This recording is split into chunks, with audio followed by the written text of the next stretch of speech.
Welcome to something to talk about. Hi, welcome to Something to Talk About. My name is Taco, and I got a really fun live stream for you. And as of right now, I just got one guest, but it's a pretty great guest. It's somebody who I like talking to. But before I bring him on, I'm going to say what the topic is. So we are talking about every known Lord Commander of the Night's Watch. And I know there are 998, but there is not that many, actually, so, that we know of, right? That we know of. And I'm sure we can talk about that dubious number once we get to it. And honestly, this is good. This could go anywhere. We could spend an entire hour talking about the freaking Night's King, or not. Like there's a lot we could discuss or not discuss. This is a pretty loose topic, which I'm pretty excited about, actually. Oh yeah, Brother Blake, what's up? All right, so let's get into it. Let's bring on my Huckleberry, and we got Michael talks about stuff. What's up? Hey, not too much. How we doing? Good. I been in solo dad mode, and I know that's like not a big deal for single parents out there, but my wife's been out of town in training. She works for the state, and she's been at the capital of the state all week. So I have been just me and the kids, and believe it or not, been doing pretty good. I think I could solo dad for quite a while. Doing this live stream is a little risky, so if I do have the baby monitor with me, if my son wakes up, I might have to leave you guys with Michael by himself. So let's hope we don't have to do that. And maybe somebody else is going to join us by then. But yeah, did everybody get that? Everybody got that? Yeah. I set myself up and I couldn't even find it. There you go. Everybody got that? You have too many clips. I get bored at work and just download clips, dude. Yeah, no, what a night. It's also today the freaking Seven Knights of the Seven Kingdom trailer came out, and I know Michael said he hasn't watched it, but I might stay up after the live stream and film a video for that and put it away and put it up in the morning. And it's gonna be like written and filmed at 3 a.m. So it's gonna be a fun one. But yeah, how you doing? How's everything going on your side? Good. Been busy, but doing good. Might be slightly distracted tonight by baseball playoffs going on. If you notice me looking off to the side quite a bit, viewers, I have two earbuds in and they are on different things. I have the game muted right now, but if it gets crazy, I will turn it up to minimal volume. All right, so you're really hoping my third guest shows up. I was banking on being part of a panel, but when I realized I'm the only one, I muted the game. I'm really sorry. I was thinking of you being part of the panel too, but no, it's all right. I didn't even know what the plan was. I just usually you have like enough people where I can just mostly chill in the background, but this is okay. This it was gonna be you and two others and me, so it was gonna be four of us. One guy canceled, didn't give me a reason, so I didn't ask.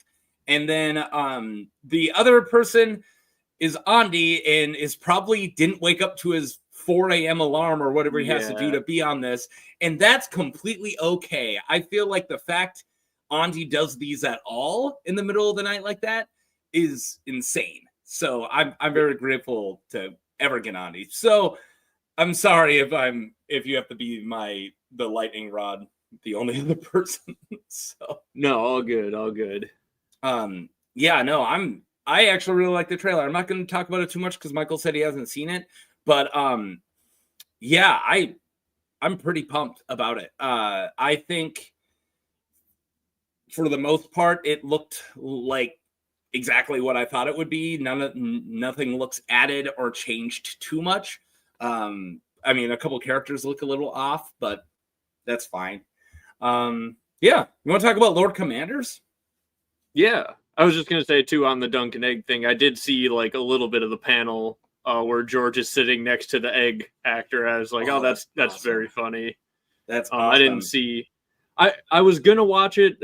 Responding to chat here, I was gonna watch it, but I was thinking about maybe before this stream if I had time, which I didn't have time. I was going to maybe stream for like an hour and do like a live reaction like I was watching it for the first time, but I might do that tomorrow.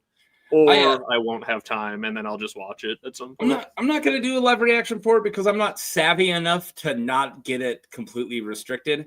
I know. Yeah, I wouldn't be playing it. I would be like, I'm assuming you guys have watched this. I'm going to watch it on my own. You can see how I react, and we'll talk about it. I don't know. That's definitely a way to do it. I have watched it twice, and the second time I took screenshots through it, and I'm just going to talk about those screenshots. So that's how I'm gonna get. So the last time I did this, it was for House of Dragon. I watched both the trailers that came out for season 2, and both the videos were demonetized. So it was like, oh, whatever. Yeah. Which is fine. I don't care too much, but I care a little bit. I gotta say, I don't understand why they copyright advertisements.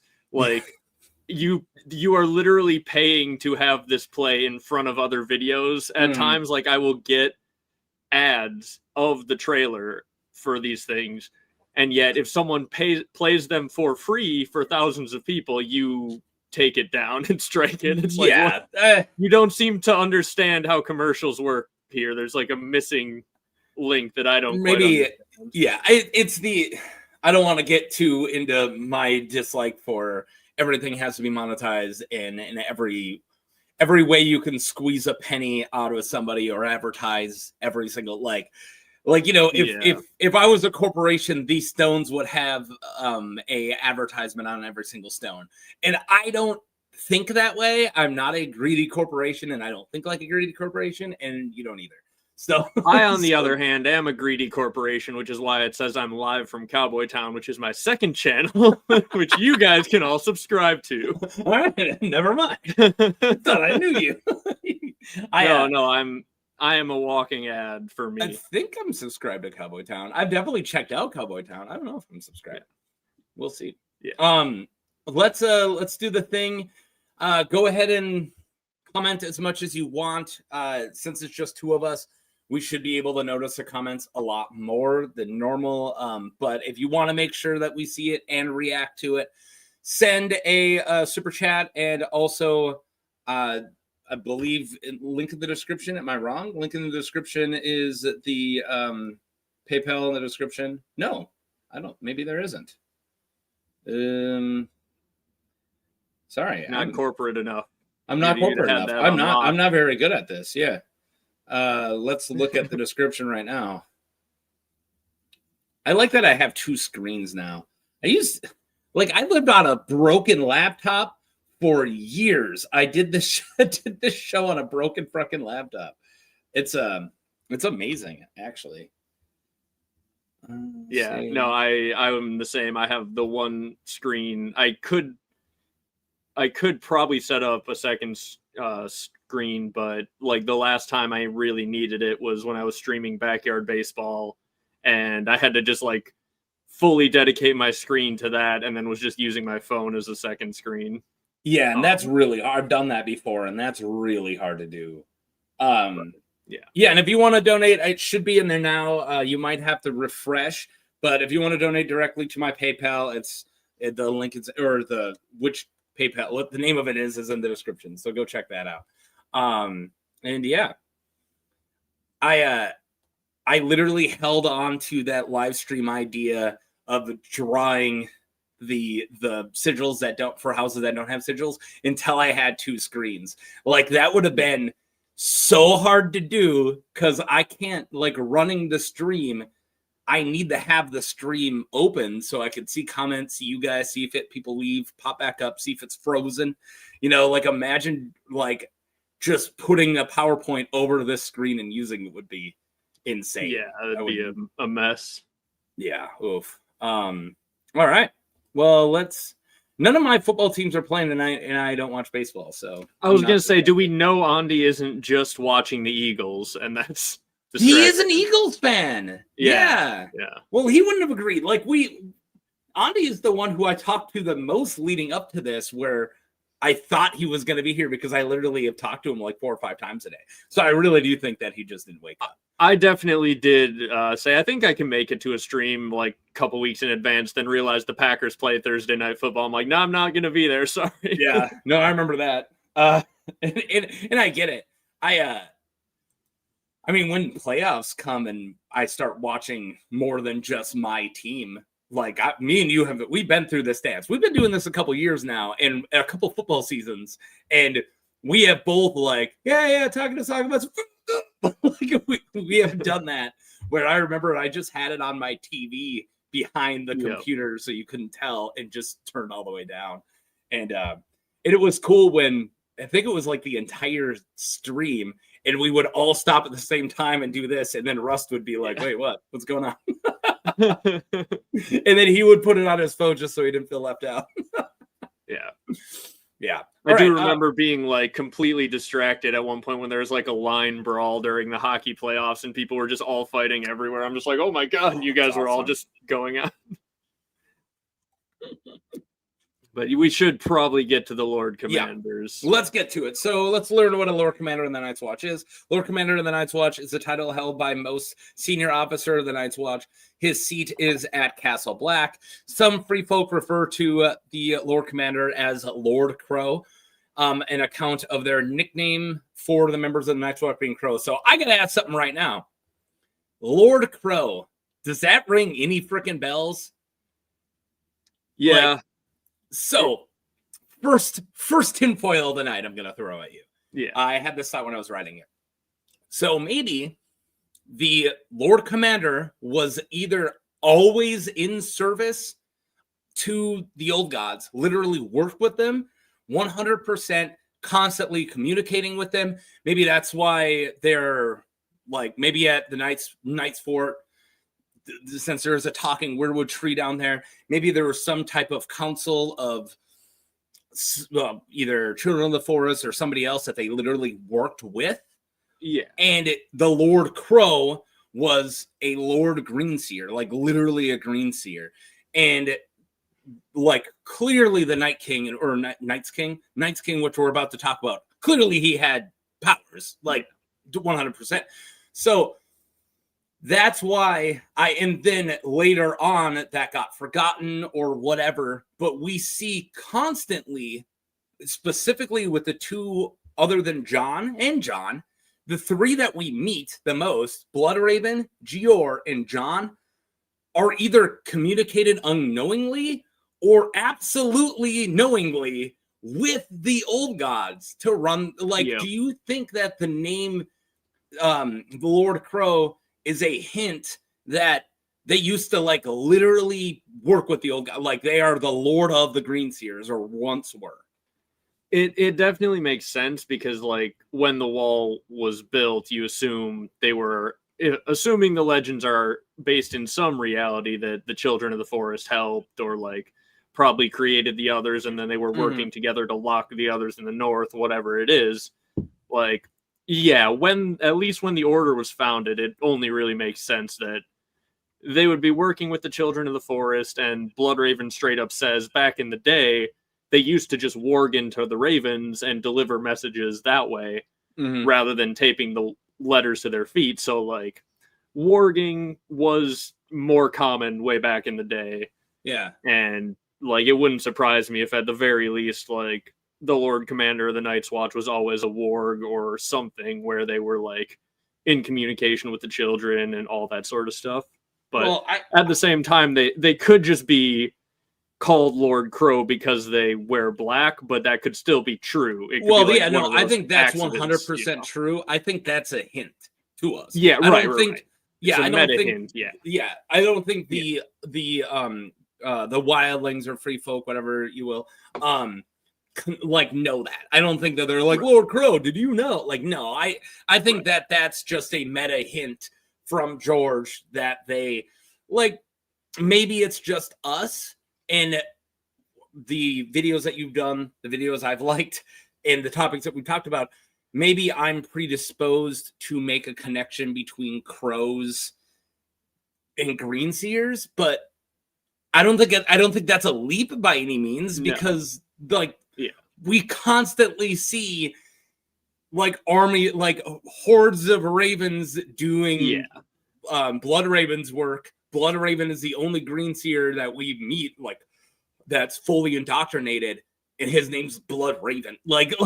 And he's a Lord Commander, and the Ravens are Bran's green seer training wheels. So. And then of course Jeor's crow, the giant one, is 100%, or either George R. Martin didn't think about how like maybe he's had a bad writer, which I don't believe, and he's just like, let's make this one say goofy stuff and I won't put any thought into it. Or it's 100% like being warped by either future Bran or Blood Raven or both, and it is 100% pushing green seer what word am I looking for? Like whatever, pushing their propaganda and manipulating the Lord Commander. We only got through one paragraph, but that was something I wanted to get out right away. Like, I've never thought about how ominous the title Lord Crow was before. Yeah, no, I hadn't really either. Yeah. All right. The Lord Commander is the final authority in the Night's Watch, oversees the entire organization. He is assisted by the Maester of Castle Black, the First Ranger, the Lord Steward, and the First Builder, and other high officers underneath him. The Lord Commander serves until death. The officers' chambers are at the top of the top two floors of the Lord Commander's tower. The Lord Commander's squires are traditionally promising youths of good birth who are being trained in command. The Lord Commander's steward is also his squire by custom. All right. I think it's weird that maybe it's just because he is an out of shape, like, Craven. But you would think that Randall Tarley's son, regardless of how he looked, would have been pushed for command immediately because you're a freaking Tarley. But I mean, or he was, because he was put under the Maester. But like, I'm really surprised he's not like made Jeor Mormont's steward, or is it just because he's fat? I think he's too incompetent at all of the things that would be required for like or further command. I don't think he's incompetent by any means, but yeah, that definitely seems to be incompetent at like sword fighting and running around and things like things that they care about in the Night's Watch. Yeah, and being afraid of everything. Right. Yeah, like being brave, being a warrior. That's kind of what they respect and follow. So I think, like, even if they had tried, are you really going to get the Night's Watch people to actually follow Sam? Like, if they said, okay, guys, Sam's in charge, they would mutiny. Yeah. Well, I guess you could say the same about, like, other highborns who are not that great. Like I love Dollar's Head. Like, top 10 characters for me. But, like, the Tullets are really up there. Like, really... when you talk about like the most important houses of the Vale, it's like they're at least in the top 5. After Aaron's, I take Aaron's out, but like they're right up there with Corbray's, Royce's, and I really think they're next. Like the Tullets are pretty up there, but then once you meet Ed, you're like, you're not gonna be in charge. Yeah, exactly. Like it's it's very like military school football practice vibes when you get to the Night's Watch, and like you're not gonna follow the out of shape guy who or the funny guy, even though like so many of the actual commanders are either old, out of shape, or look like pomegranates, which can't mean that you're in good shape. If your nickname's the old pomegranate, you can't be in good shape. Right. And it's not because he has a pomegranate on his sigil. He does not. He has frogs. So, all right. We can get to the Night's King.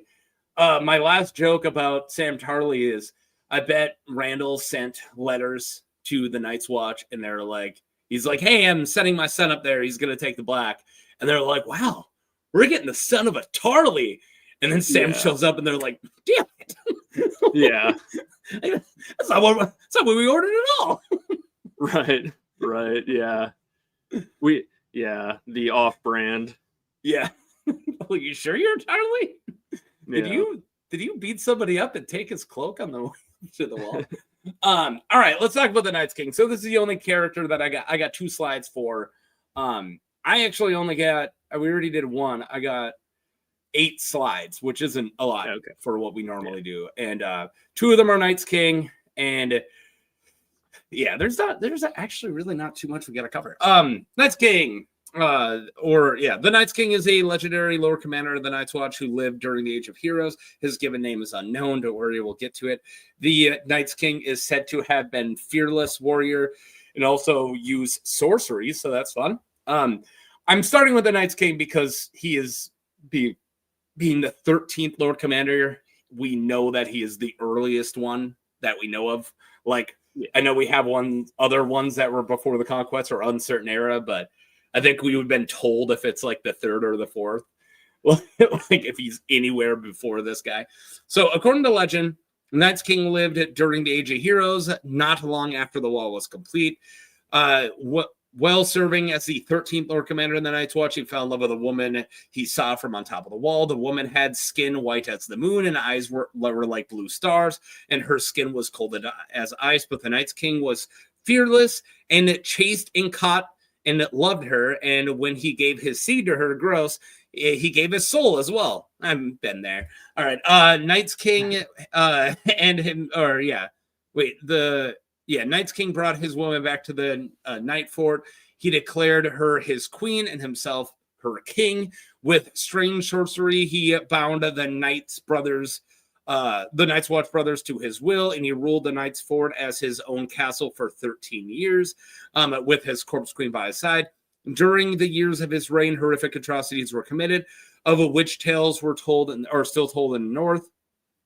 And it was not until Brynden the Breaker, King of the North, and Jormungand, King Beyond the Wall, joined forces, and the Night's King was brought down, and the Night's Watch were freed. After his fall, when he was discovered that the Night's King had been making sacrifices to the others, all records of him were destroyed, and his very name was forbidden and forgotten. Do we want to do the second slide, which is like the legend of him, before we chat about him? If you want, yeah. Yeah, I feel like on the slide, so. Yeah, it makes the most sense because we're going to be covering this.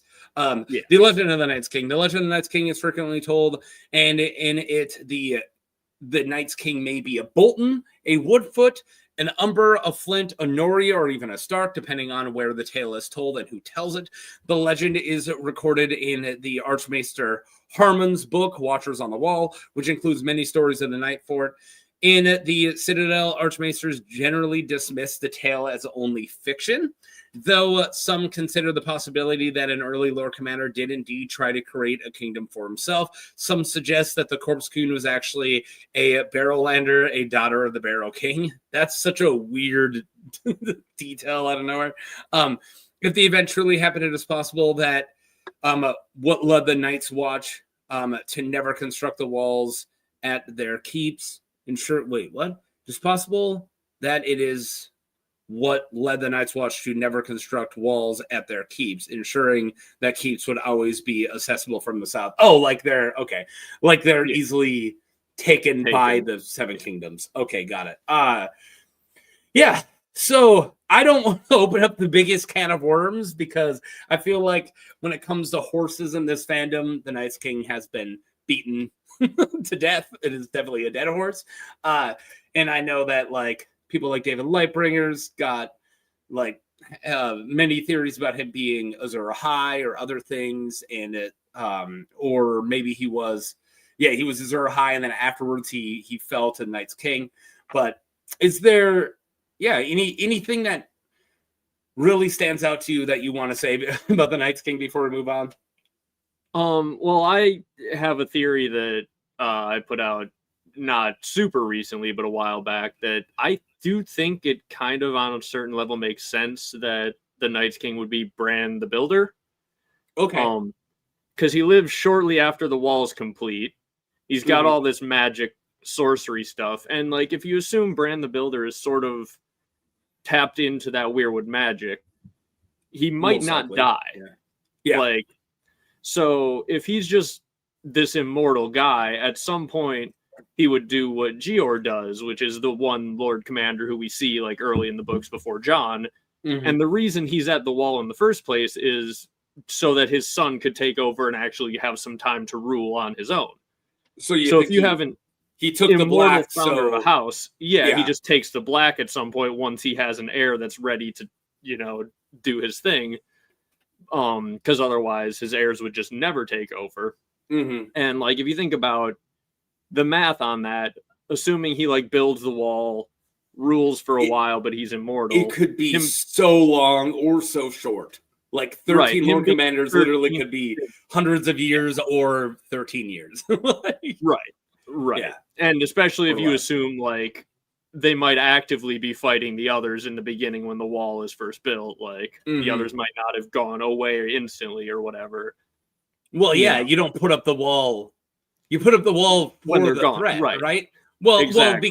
because of a threat. If you fight the others and you beat the others, would you put up a wall? I wouldn't. Like, no, I won. Like if somebody's trying to break into my house and the cops like take them away, it would be weird to lock the door then. Like you lock the door when you don't wait until afterwards to build the wall. Maybe that's just me, but it would make sense that you're losing ground and then you build the wall. Yes. And we do know that it is stated that during the Dawn Age and the around that, before the Long Night, that even the Land of Always Winter had petty kings. Like it was literally like, I just read this because I made a short for the Land of Always Winter, but literally from the top of the map all the way down to the bottom, first men inhabited. And it wasn't until after where they got pushed all the way out of what the haunted forest of Frostfangs, all that area, and then they build a wall. So they lost ground, right? And like that's how one would think of it. And then they were like, they put up the wall still when the threat's there. So it completely makes sense that the first whatever amount of make up a number, but the first amount of Night's Watch Lord Commanders are still heavily dealing with that threat. And what's that look like? Are they just Starks or other kings that aren't taking any oaths? They're just there because they're still fighting a war?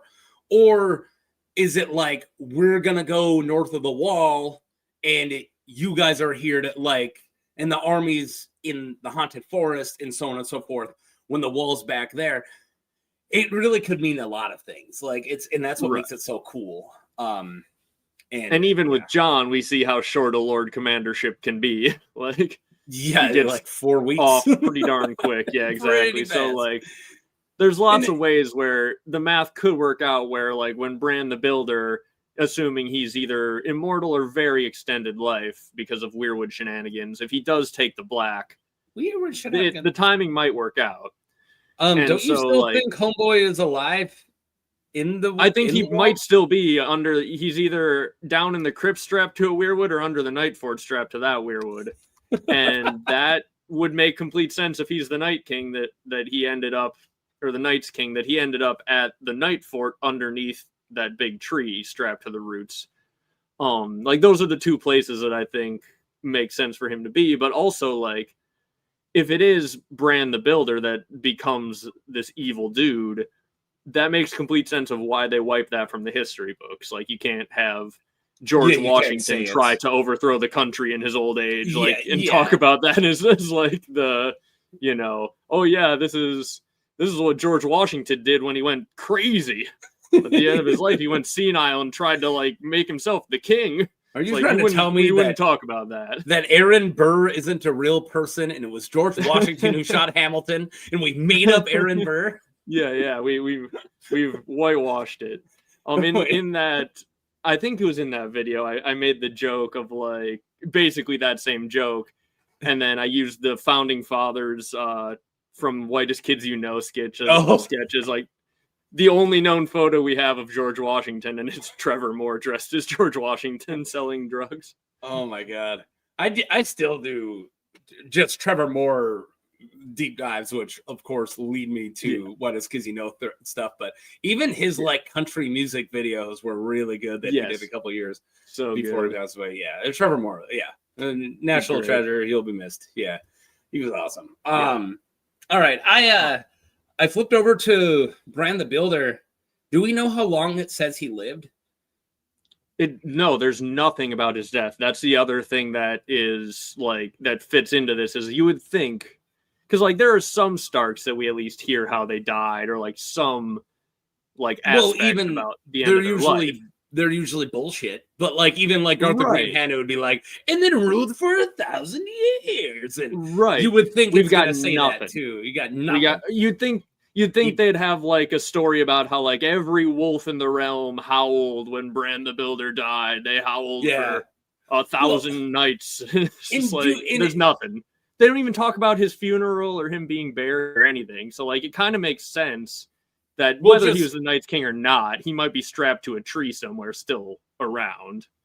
It's really weird. Like even if you want to go the realistic, not magical route, it would make sense to like the theory that multiple brands did this stuff, and it's actually like 4 or 5 brands who, and then they just lump them all in the Brynden the Builder because like built the wall, founded House Stark, built Storm's End, helped with the tower or the high tower, freaking like what? Like all of that. Oh, and also, probably knocked back the others and won the war too. And it was like, wait, what the fuck? How did one dude do all that? There's this funny clip of George basically saying that exact sentiment to a crowd where he's just like, yeah, and I mean, obviously, it can't all just be one guy unless he lived for, several hundred years, and everyone laughs. And George, like, kind of reacts like he didn't expect them to laugh that much. It kind of like he's like, our brand might live for several hundred years. Like he's like, it'd be crazy unless he lived for several hundred years. And it's like, well, he sneaks the truth probably in. He's done that before, where he sneaks the truth in as a lie. Like exactly, and it's really funny because you'd be like, oh, I mean, blah blah blah blah blah. Unless he's actually Robert Strong. wait, exactly, he fucking is. Right. I don't know. I still want to go on to Interesting Nerd Club and either pitch my Rhaegon theory that Aegon is actually Aegon and he's not fake Aegon. I want to pitch that. And it would just be matter of fact from the like let's pretend the book doesn't lie to us. Or Robert Strong is a guy named Robert Strong. Like that would be one of the hardest pitches. Yeah, that one would be tough to find evidence for. Well, there wouldn't be. Because there isn't. I would just say, and here they said they meet a guy named Robert Strong. There you go. Yeah. And George wouldn't lie. Yeah, wait, why would Qyburn, what are you talking about? They sent his head, and then I would have something about the mountain's head being sent to Dorne. There's no way that's the mountain. So I would just have to lie. Like, it would be double speak. It would all be lying to myself. It would, which I think a lot of this country knows how to use double speak, but that's a 1984 reference. Do you want to do, I could do either of these first. Uncertain Era, which is rather boring, or Before the Conquest. I got Uncertain Era or Before the Conquest. Do whichever you got first. I don't have a preference. I wrote it first, but it's also a really boring freaking slide. So the first 3 are the same thing. The middle 3. Or is it whatever. Half of these are like exactly the same. One of the 3, the middle 3. So let's start with Roderick Flint. Lord Commander Flint attempted to make himself king beyond the wall. He's considered one of the worst Lord Commanders of the Night's Watch. So that's something. Anything for good old Roddy Flint. I'm assuming he's a first Flint of Flint in the Mountains, but I don't know. Yeah, I don't know much about any of these people really. No, I told you all of it. You know 100% about them, and and all right, Roderick Flint. So Mark Rakenfell, great last name, the Rankenfells. I looked it up. This is the only one we know about. I might still do a short about House Rakenfell because I love the name. Robin Hill and Tristan Mudd all have the same thing, and I'm not going to read them twice. He is one of the three times. These guys are the 3 Lord Commanders who nearly destroyed the Watch when they forgot their vows in favor of their pride and ambition. So you could say that about Mark Rakenfell, Robert Hill, and Tristan Mudd. All were crappy Lord Commanders or forgot their vows in favor of their pride and ambition. So it would be interesting, like, to hear more about how it went when a Lord Commander tries to make himself king beyond the wall. But again, like, some would probably argue Jon did the same thing. Yeah. Like, Kinda. in certain contexts, if he doesn't get to write the history of his own reign, well, you only have to take like one detail out of Jon's story to make him the worst Lord Commander of all time. Like, you just leave out the pink letter, or leave in the pink letter, depending on who you are. Leave out that the others are real at the time that Jon is there, and all of a sudden he's just like, oh, he's just letting the wildlings through because he wants soldiers so that he can go and fight wants in their money. A war. He makes them pay. Like, and that's something a lot of people forget. They have to hand over all their valuables so he can give it to the bank for a loan. That doesn't sound as like benevolent as you think it sounds. No, it is like, and it's so weird because it's like, how much are these trinkets even worth? Like, to the Iron Bank, some of them are precious metals, others are not. Yeah, well, one of them has to be Waymar Royce's like sword hilt, like it's described exactly the same, which is really it? Cool. Oh, I missed that. Yeah, you never caught that? Yeah, no, that's really cool. Yeah. One of the there's a broken sword that gets tossed in that has jewels in the hilt, and it's described exactly the way Waymar's was on the first chapter. Yeah, George, believe it or not, good writer, man. He does that shit. He does that good writing shit. What was I gonna say? But of course, if you then continue talking, he's looking for that bank loan because the wall is unsustainable and it's not going to last this winter. And I feel like no one on the Night's Watch, we don't need to talk about Jon probably at all tonight. I have the smallest summarized Jon segment, but I do feel like no one sees what's going on like at all, in not even the others being real, but like even if the others aren't real, the wall isn't gonna make it the winter. They have no people. Everyone keeps the great ranging was one of the worst mistakes a Lord Commander ever made. And I'm sorry, I'm just gonna say that. Like, the great ranging was half their fucking strength. It was half the wall. Yeah, they just get wiped. Nuts. They just just boom. Of course the others attacked them. They're like, did they just feed us half their army? We're gonna fucking eat them. Yeah, but we can talk about that when we get to Jeor. But it's such a colossal fuck up. It is. No, I mean, you can argue there are reasons for it, but they don't work out well. And like, they're small. They really, I think I say them later on, but like, it's literally look for or look for Benjen, which, like, you have scouting parties already have done that. You don't need half the wall for that. You just don't. It's probably worse to have half the wall for that. And then find out what's going on with Mance. Again, you don't need half the wall for that. And then it's like, and then while the wildlings disappearing. So are you saying there's something making people disappear and you're marching half your strength? And that's like, hey, I want to know what's going on at the Bermuda Triangle, so let's take the entire Navy down there. Like, what are you fucking talking about? and it putting most of your forces not behind the greatest defensive structure ever built is a little bit like putting your siege weapons outside the walls of Winterfell before the battle for the Long Night. They'd never do that. What are you talking about? No, they'd never do that. It'd be insane. Yeah, it would just be really bad TV making. All right, let's talk about Orbert Caswell. First things first, Orbert, fantastic name.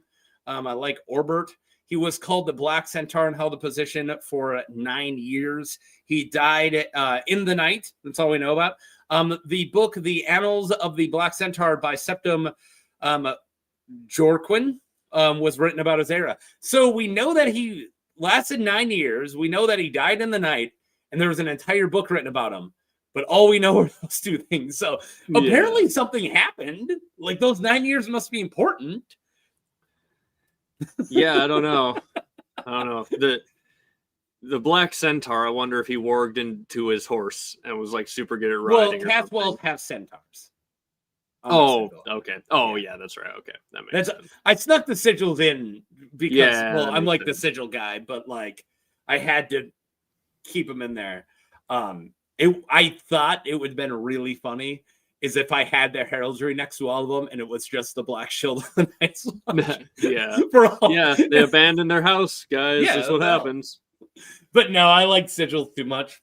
But yeah. So I find that really weird. I feel like that's like describing, like, all right, we know that he died in the night and then he held a position for 9 years and there was a book written about him. That's like describing like Lord of the Rings as like Frodo went somewhere for this many years. Don't say any details.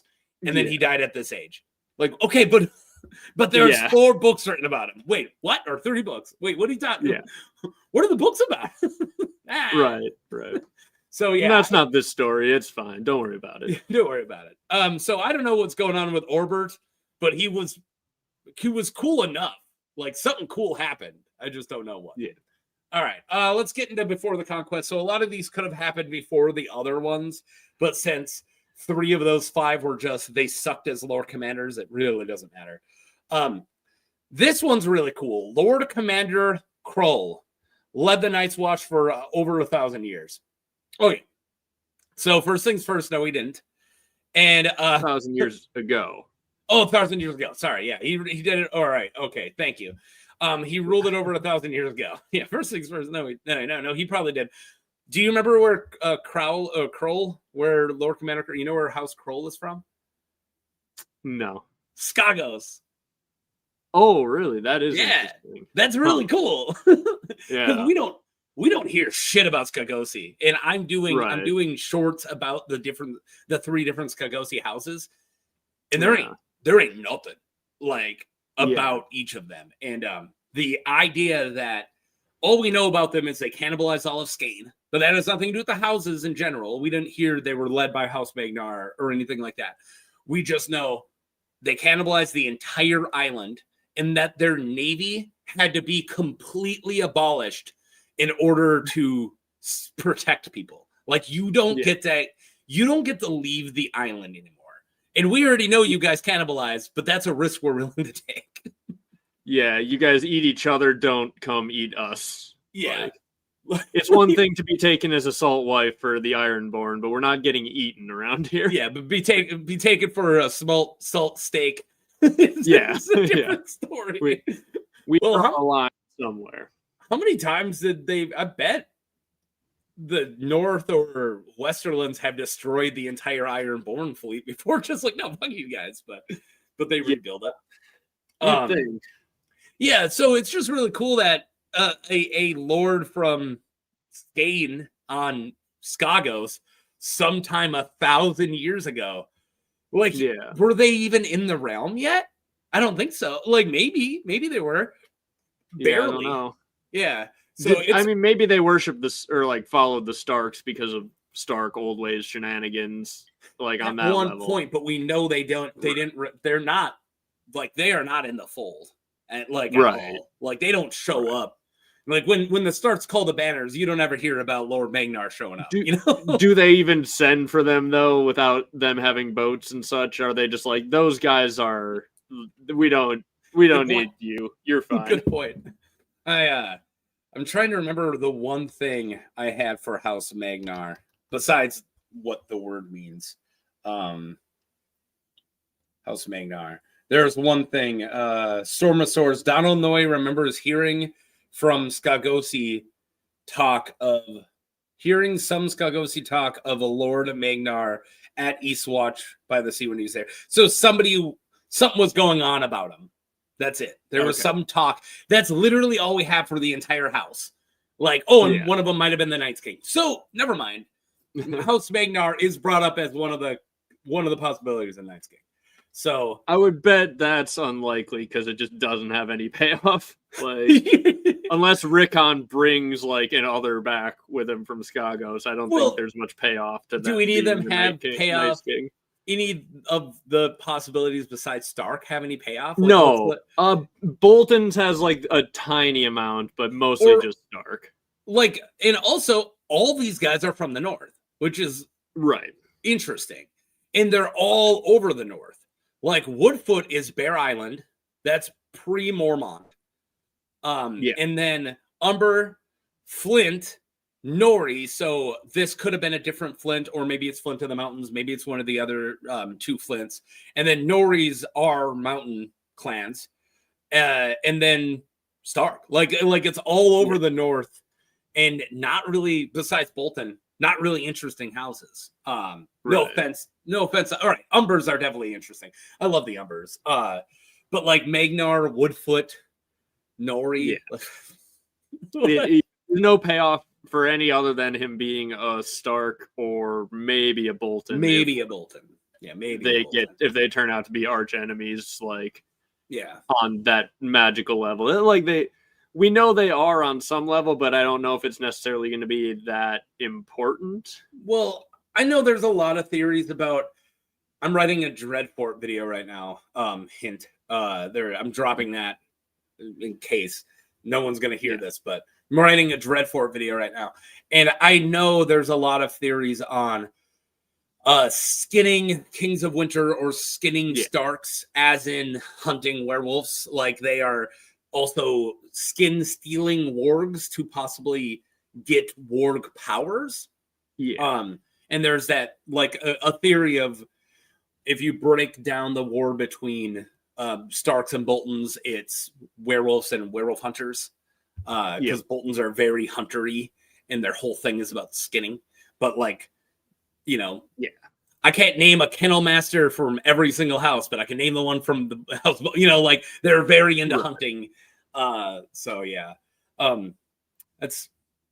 I got. So I do think, and if you want to compare the payoff, definitely the payoff from House Bolton is way less than the payoff from House Stark. And I think you're pretty close to the money on Bran the Builder, or I would think it's probably a brand we know the name of, because I do like the idea you strike it from the record because you don't want to ruin the reputation of somebody who's important. Maybe it's Bran the Breaker or Bran, one of the other ones. It's either Bran the Builder or like a very early Stark, Lord probably, where you don't want to tarnish the Stark name because they got to be in charge. Yeah. Okay, let's keep on moving. Back to the Stark. Osric Stark, a brother or son of the King of Winter. He was chosen Lord Commander when he was 10, making him the youngest Lord Commander. He served for 60 years. 3 other Starks are known to have been the youngest elected to the position of Lord Commander in the Night's Watch. So we don't know who these 3 other Starks are. He's the only one. So this is an entry for 4 Starks. But Osric's the only one we know. I love the idea of like, hey, there's an election coming up at the Night's Watch. Little brother, here's what I want you to do. Like, I know I'm the king of around here, but I need to have power there. So I need you to take the black and become the Lord Commander. All these like gruff macho men see a 10-year-old and they're like, that's our leader there. I love it. Well, and also this would have been the time when the wall was a force to be all the castles are manned well. There's thousands of people up there, and they're like, little Osric, no, put that action figure down. We're trying to talk to you. Yeah. You just got really bad ADHD. It's just like, no, guys, don't worry. John being elected at 14 isn't that crazy. Check this out. That's literally why he exists. He only exists so Sam can say, well, Osric was 10. And they're like, Yeah. you're making that shit up, dude. Either that, or like all of the Night's Watch got freaking wiped in some crazy event, Something and it was like a happened, bunch of 12-year-olds that had to go fill in, and they elected the 10-year-old. That's where Like, Xpedia no, all- happens like. There was an ancient great ranging, but he took the whole watch instead of half, and now we need a new watch. So everyone's sending 12-year-olds up there. Right. It's fine. This joke isn't gonna land, but good old Lord Commander Woodfoot took all the people up north and then died in the first Great Ranging because they were the old Mormonts. So I wanted to go. Yeah. There you go. I do find that I do like the idea of like. No, there was something happened and there was only like 8 guys and Asoiaf was just the oldest.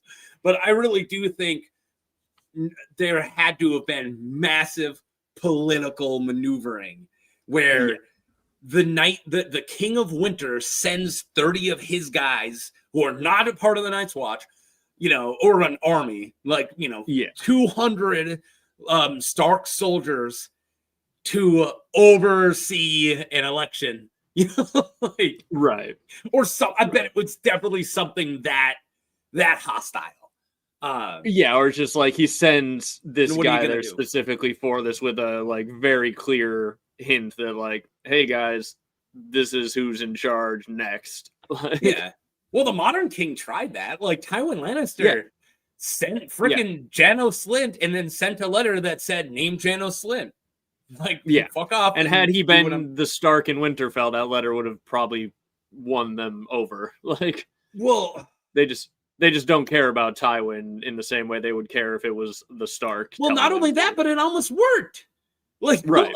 Like you're talking about a way shittier person, somebody who isn't a fucking Stark, and the Starks aren't even in Tywin's way the hell away, and half of them hate Tywin, and it still almost fucking worked. Like he was gaining in votes, no one else was.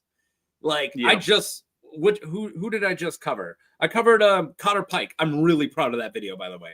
My Cotter Pike video, I'm extremely proud of.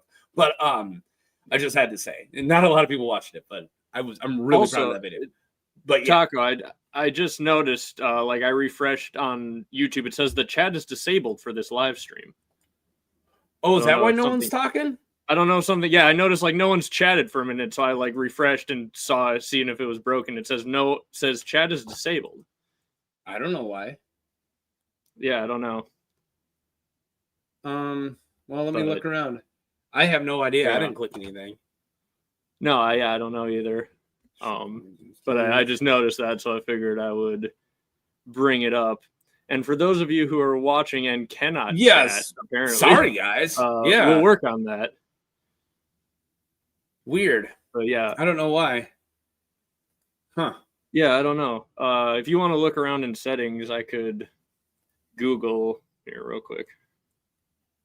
Yeah, I definitely want to figure this out. I don't like that you guys can't talk. I know that's like it's the whole point. Audio, visual recording.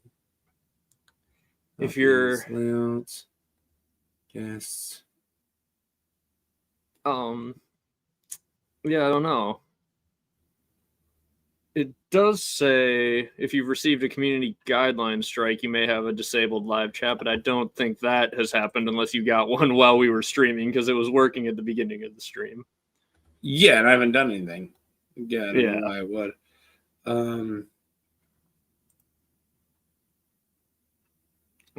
Oh, I see. I think I know what I did. Okay. There. I'll refresh and see if it comes back. Doesn't seem to have yet. But I accidentally clicked Made for Kids, and I think I did that. That would do it. A little bit into it. Oops, I totally screwed a lot of stuff over. And that's probably why like the numbers dropped really hugely. Can you guys comment? Well, you guys can't answer that.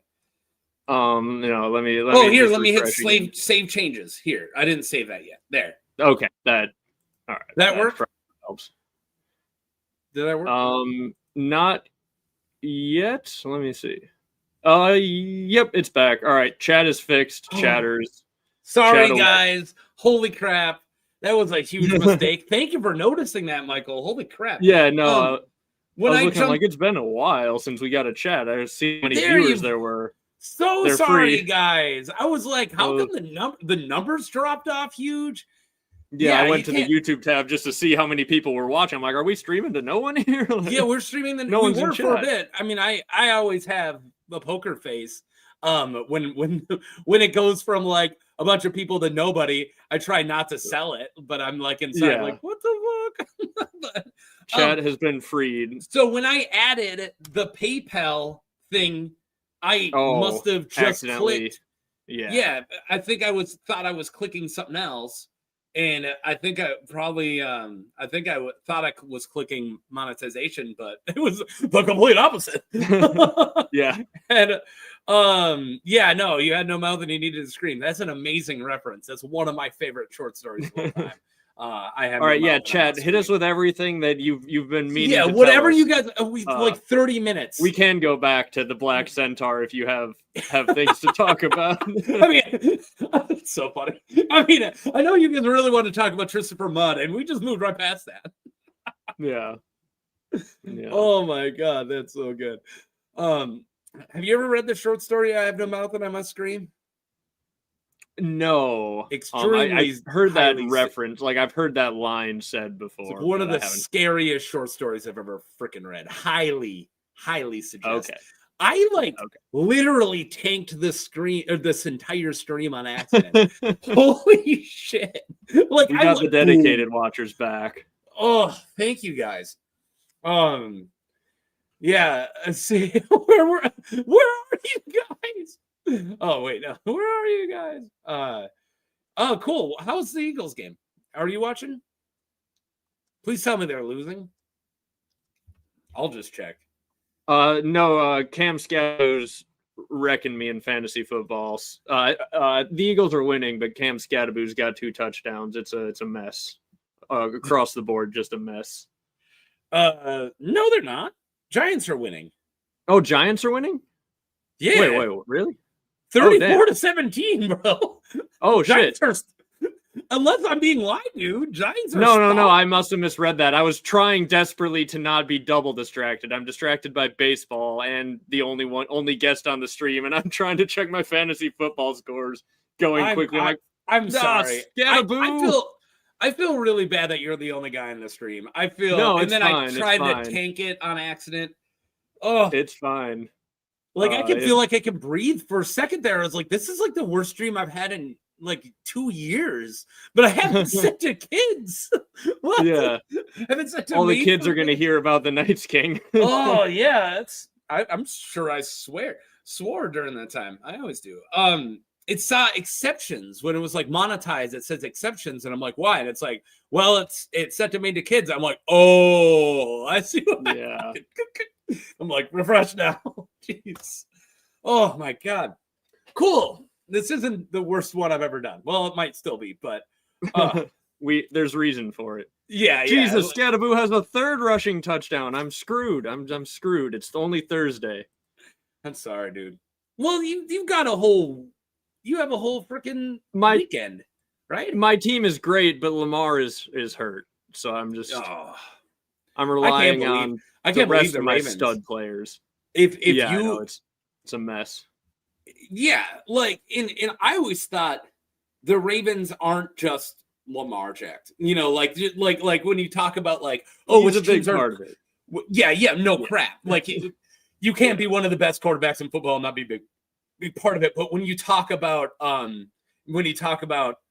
him versus like Joe Burrow, it's like, well, like the Bengals are Joe Burrow. Sorry, like I'm not trying to talk crap, but without Joe Burrow, we learned like they're bad. Yeah. But I didn't think that about the Ravens. Like the Ravens are doing awful, and it's so sad. Yeah, I like the Ravens.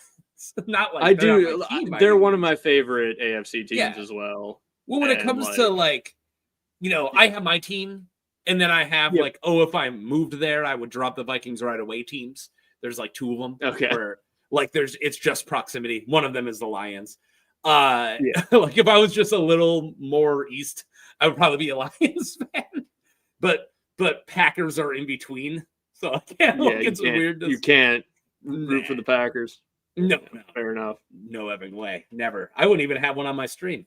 A Packers fan. Yeah, I don't know why you would do that. You also, and Andy, like my two favorite people, and well, not really. I love everybody. I just realized freaking Interesting Nerd Club's in the chats. I love you guys too. But it's like, I love you guys. Eagles and Packers, like I shouldn't even hang out with you. like, you shouldn't even be loud, man. Also, just since I haven't gotten a chance to talk about this on the internet yet, I will bring it up on one of my own future live streams. Backyard Football came out.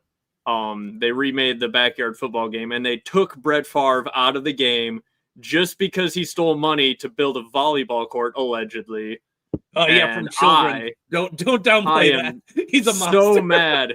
I am so mad that Brett Favre is not in the game. Someone out there who can mod needs to mod Brett Favre back into the game because they replaced him with a kid with identical stats who looks similar. Just put the old Brett Favre like graphics back in. I'm on the other side on this one. And then I will play Backyard Football when Brett Favre mod is available. Until then, I don't know if I can do it, man. That's so funny. He used to make every time Brett Favre would make a tackle in that game, he'd go, "It's just like wrestling Gators back home," because he's from freaking Mississippi. That is pretty funny. It won't be the same without that. It won't be the same. Brett Favre, whatever they named the new guy, he doesn't do that too. He's Chase Downfield. He's the little brother of Chuck Downfield, the announcer who's just John Madden as a child. Oh, that's so good. I love those games. I mean, I'm on the other side. I think that Brett Favre is a piece of crap, and I'm totally okay with him not being in it. But I'm so mad. we can do, but like, just I love the downplaying. Like, all he did was steal $2 million from a couple of needy children.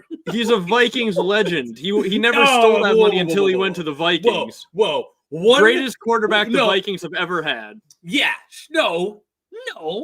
Yeah. He had one good season that he failed at the end. Every quarterback of the Vikings had one good season where they failed. That's every season. But like you look at entire career of all the quarterbacks who have ever played for the Vikings, Brett Favre is the greatest. No, I wouldn't put him at my number one. I had a Vikings fan. I have a Vikings fan friend who like Brett Favre was literally his favorite player. Like, well, also even before he went to the Vikings, just because he was so awesome. I am the most biased person because I hated him my entire childhood. So yeah. And then it was like, oh, he's with us. Oh, he's awesome. Oh, cool. And it's like, sweet. And then it's like, oh, and then he played a game where everyone was literally bounty gate, and they put bounties against him. Yeah. And he took like 4 late hits and broke his entire body. And then, of course, I was like, well, that's garbage and that sucks. And then, you find out what he's done to people, and then, I'm sorry. I'm not like, I don't like him. We can move on from we can get back to it. I knew it would be disrailed for sports several times today. Yeah. That's okay. Did we? Yeah, we have not done. Yeah, we just got through Osric Stark. Now that we have people watching again, jeez. Yeah. All right. I for people who are just showing up, I accidentally set the stream to whatever it's called. Yes, it's made for kids, which is probably why you didn't see the stream, and it probably took it out of most freaking channel. Whatever. It probably wasn't pushing it in any way. So for people who just showed up, my bad. Let's start talking about Before the Conquest. So Runsell Hightower. Is this the first?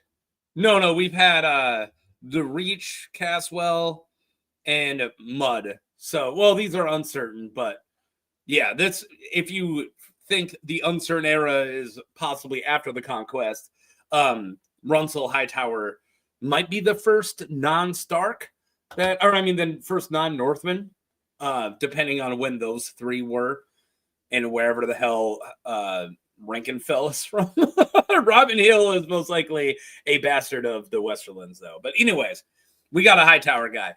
He was ambitious and proud rather than wise 500 years ago. So this is a while ago. Lord Commander Runsel forgot his vows and attempted to bequeath Castle Black and the Night's Watch to his bastard son. So he tried to make it go through inheritance. Which is ballsy, which is super, like, that's super ballsy. Like, I would love, I'm sure it's going to happen sooner rather than later, but that's literally like, no, man, the president's son gets it. It's always been hereditary. It's like, wait, it's never been hereditary. What are you talking about? No, that's, I mean, we've got at least 2.5 years before that's attempted. At least 2.5 years before that happens. Well, he tried to give it to his squire from House Vance. No one elected him. The fact there is an actual House Vance makes that joke so much better. Is there Sigil of Sofa? No, it is not. It's moving a dragon, on. Actually. No, House Vance got two amazing sigils, actually. I got so many comments when I covered both House Vances like a week apart, just shorts.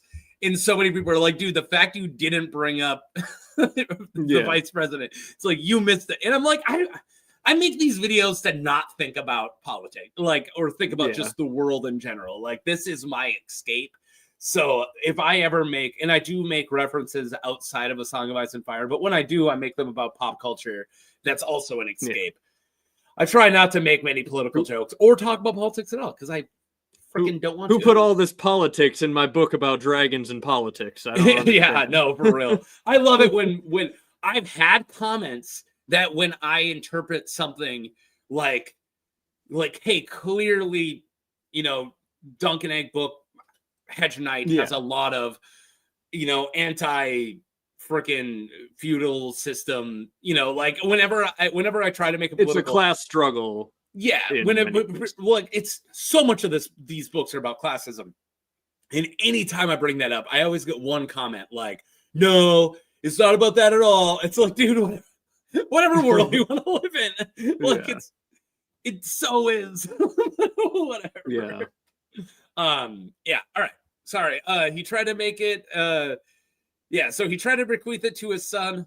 Runsel's ambitions almost destroyed the Night's Watch, but his efforts to subvert the traditional electoral system will ultimately fail. Hey, good on them.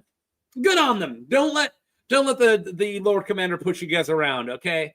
They put the other three branches of their government in the Night's Watch there for a reason, right? To make it that there isn't complete power from the Lord Commander. That's why you have the first Ranger. That's why you have the heads of the Lord Steward and the first Builder. The other branches of Night's Watch government are important. Yeah, exactly. Also, I will avoid making another political joke to say that Tom messaged me saying, I don't know if he's still in chat, but he said, ask everyone what I should ask George. He's at Comic-Con this weekend. I don't know if he's going to actually get to ask George something. Quinn the GM was there in too. Chat. I saw. In chat, if you have anything that Tom should ask George if he's still around, he will now see your chat. Throw that in and we'll see if Tom sees it. And I'll play it. But the main thing, if it's about Dunk and Egg, the main thing that I want to know is, like, does the show want to do the entirety of Dunk and Egg all the way to Summerhall, or are they just trying to do the few books that are written? Like, how committed to the bit are they? Are they? I mean, I don't know if Quinn got to ask a question. I just saw that Quinn was there, and I don't like. I've had very small communications with Quinn, so I'm not just gonna message him. I feel like I would be annoying somebody if they're at New York Comic-Con right now, because I know what it's like to be at a big con and then have somebody be like, hey, blah, blah, blah, blah. Like, I feel like he would go, dude, shut up. Like, if I messaged him, like, ask this. But, he put out a video. He put out a video asking people to help him brainstorm what he should ask. And then I commented on there basically the same thing. I was like, if you're asking about Dunk and Egg, the main thing I would ask is like, how much have they asked you about Mhm. future stories? Are you like laying out the future of where these stories all go for them, or I are they didn't- just kind of focused on the first I ones didn't that are see already that. written? I didn't see that And Quinn asked what he should ask. That's really cool. No, I guess. And then yeah, I didn't see that. Sorry. the other one about, if Tom is watching, the other one, if it's about Winds of Winter, the only thing I think he might actually answer about Winds is, hey, those sample chapters you read like a decade ago, are they still in the current version of Winds? Yeah, like have they changed substantially in the current version of Winds, or can we like assume those are still there? Because they could change or could have changed in the last decade.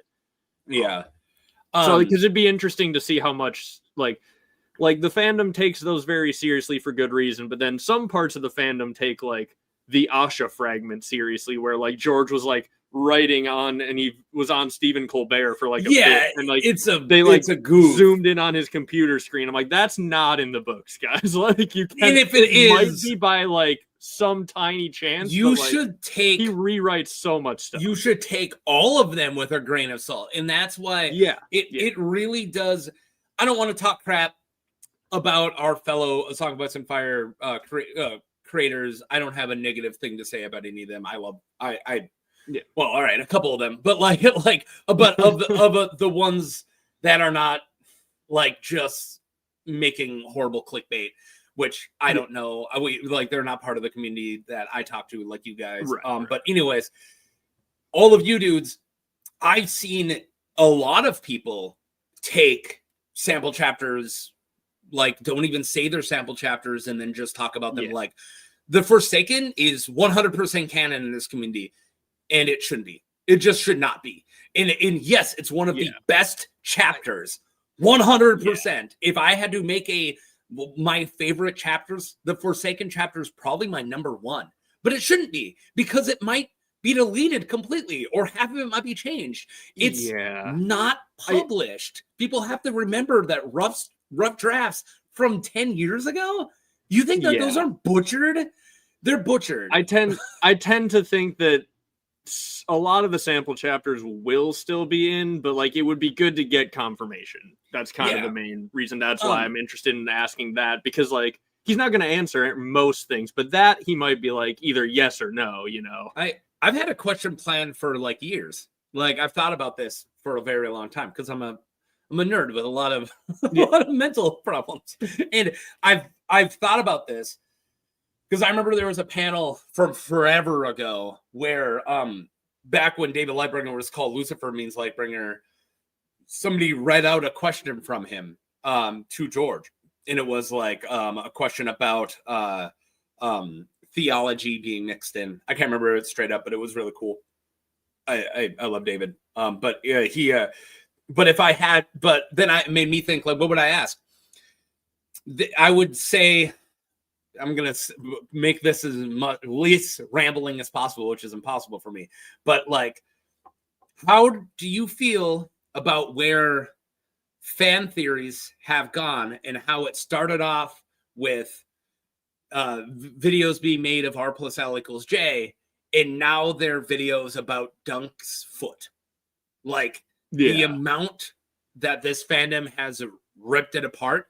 Do you find that as a really positive, really cool, holy crap, they're checking out everything? Or like, guys, calm down, it's a foot? It's interesting. Like, how would you react to people literally picking apart every word of this massive thing you've written? Is Dunk's foot important? And that's from like 5 years ago. It's been, and it makes sense. Like Dunk's foot's probably important. Because the way that George foreshadows, he begs the audience to do that. That's kind of the thing. Like the way he does his foreshadowing is, he'll literally be like, the most important dude in the Seven Kingdoms walks up and goes, I wonder if the kingdoms will need that foot. And we're like, wait, what? Yep. Fuck off. What are you talking about? And then with what we know happens, it's like, oh, well, if he saved people by kicking a door down out of a burning summer hall, the realm may need that foot. I do like. I made a video for Make Our who low-key is one of my top Targaryens. If I did a top 10 Targaryen vid, he'd be up there. Dreamfire Rhaena will probably be number one. But I love that at the end of Dunk and Egg, because I made this video, so I went back and read the first book, and Dunk and Maekar are talking, and Maekar's bitter, and he, blaming himself for killing his brother, and also just fucking hates Dunk. And he's like trying to talk to him, but he's being nice to him. And he's like, hey, I want you to come back to Summerhall, and my son can be your squire. And then he's like, I constantly am thinking, am I important? Is there a reason why my foot is like, does the realm need my foot? And Maekar's like, no, it doesn't. There was only one hand of the king, and there's a million hedge knights, and they all have 2 feet. Shut up. Yeah. And I love that so much, because he's like, my brother just died. You're talking to me about your fucking foot. Yeah. I would punch somebody in the face. Yeah. Imagine if you're at your brother's funeral or a loved one's funeral, and somebody's like, it was between his life and my foot. I'd be like, I'm taking it right now. Chopping it up in the parking lot, dude.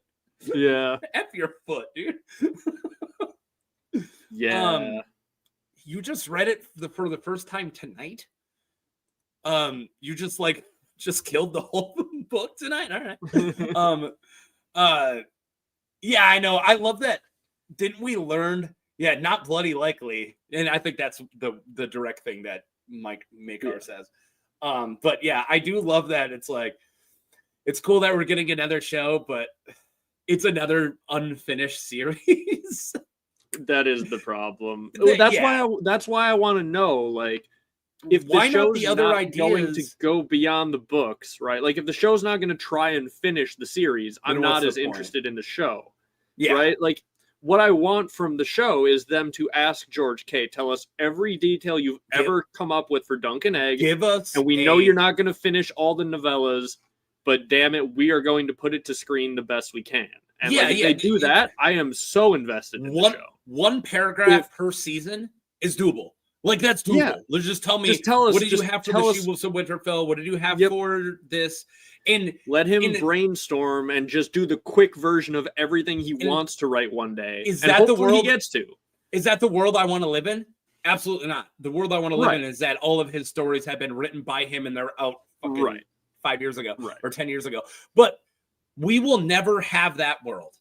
I'm sorry. Like, I do think Winds is going to come out, but are we going to Dream and all the Dunk and Eggs are not both coming out? Like, it's one or the other. The last Dunk and best. 7 more Dunk and Eggs, and then Blood and Fire. No, right? Like I would like one more Dunk and Egg. Paragraph version, though. I would like Winds. I don't think we're ever going to get Dream, but I would love Winds, Dream, Fire, and Blood if I had to pick 3. And it's funny because I like Dunk and Egg a ton, but if I rank main series Fire and Blood and the Dunk and Egg books, it goes main series Fire, Blood, Dunk and Egg books for me. Because I really like Fire and Blood. I don't know why. I'm sure I'm in the minority there, but I love how it's written. I like, as a history fan, I like getting an entire world with, and then you get to pick up the details and you get to figure it out. That, like, I think out of all the stuff he's written, like Fire and Blood Volume 1 is one of the coolest things I've ever read, honestly, because of how it gives written. A lot of good context for figuring out, like, little mysteries. It's, and what's left out is what's important, and that's so cool, because that entire book, they don't talk about one entire book about 100, 200 years, or what is it, whatever, 150 years, whatever it is, of Targaryens. We don't hear about one dragon dream. Was there none? Yeah. No, of course there were dragon dreams. Right. But we don't get to hear about them. And that's what makes it cooler. Because then we're thinking, like, who's having these people what dream acting when? Erratically, and you're like, well, shoot, we know a bunch of them are getting weird dreams and prophecies, because whenever we see characters in their heads, they're all getting those weird dreams and prophecies, and we know the Targaryens especially were. In Hedge Knight, the first Dunk and Egg, every Targaryen we meet every one of them is plagued by dragon dreams. Darren the Drunker is so plagued by dragon dreams, he's an alcoholic to drown them out. Aerion Targaryen is so plagued by dragon dreams that he freaking drinks wildfire. Spoilers, not in the first season. Don't worry about it. And then Egg literally spoils the book. He goes, oh, I had a dream. No, that was Darren's. So I guess Egg is the only one, but he does later on, right? Don't we get eggs? We assume he does that. They lead to Summerhall in some way because he's probably having dreams of the dragon hatching in the pyre with Dany. And then for Summerhall, yes, absolutely. Yeah, absolutely. Yeah. You're right. And then one would assume Maester Aemon is, and that's why he goes off to do Maester Aemon shit. And I had a theory before House of Dragon came out, and we're gonna move on. I'm just so stoked that people are watching us again. I like it breathed the new life. Like, I don't know. Go back when I still had the wrong thing clicked and we only had a couple people in the stream. My energy was like, fuck. So I feel alive again. But anyways, I had a theory before House of Dragon came out that all the dragon dreams that we saw are actually from House Dane, because I just assumed if there were dragon dreams during Fire and Blood, we would have heard about them, which I made that assumption wrong. I now disagree with that. I do think there were happening. We just didn't hear about of them, but it was weird that we never did. And then, it was weird that we never did. And then all of a sudden, after Maekar has a kid with a Dane, every one of the kids is plagued by dragon dreams. So I was like, wait, is dragon dreams a Dane thing? Maybe it's not even a Targaryen thing. And then, of course, Fire and Blood House of Dragon comes out, and then it's like, freaking, what's her name? I can't believe I'm forgetting her name because she's one of my favorite characters. Aegon's sister wife, Queen. Rhaenys? No, not Rhaenys. Oh my God. Visenya or... The one who wrote Dreamfire. How am I forgetting? I love her. Oh, Helena? Helena, right? Helena. Oh my God. Yeah, Helena's like, thank you. Oh, jeez. Here, this is tying in with this. My enthusiasm, but I have so much in my brain that I can think of. Forget Helena. That's because whenever I forget stuff, I'm like, oh, I hope people don't misconstrue this as I don't know what I'm talking about. It's actually, I have the entire freaking canon in my head all at once, and sometimes I pull the wrong Targaryen. But anyways, and then they made Helena so dragon dreamy that she's like autistic coded, which I think is a great choice. But like because no, not all 9. We're not even close. That's so funny. You must have just got here. Now we got people watching. Thank God. All right. If we were doing all 998, we wouldn't have any time for tangents. We would not be bull crapping about this. They make you remember so many names, and so many of them are Aegon. That's the problem. Yeah. And also, George is a troll when it comes to Targaryen names. He's an absolute prick.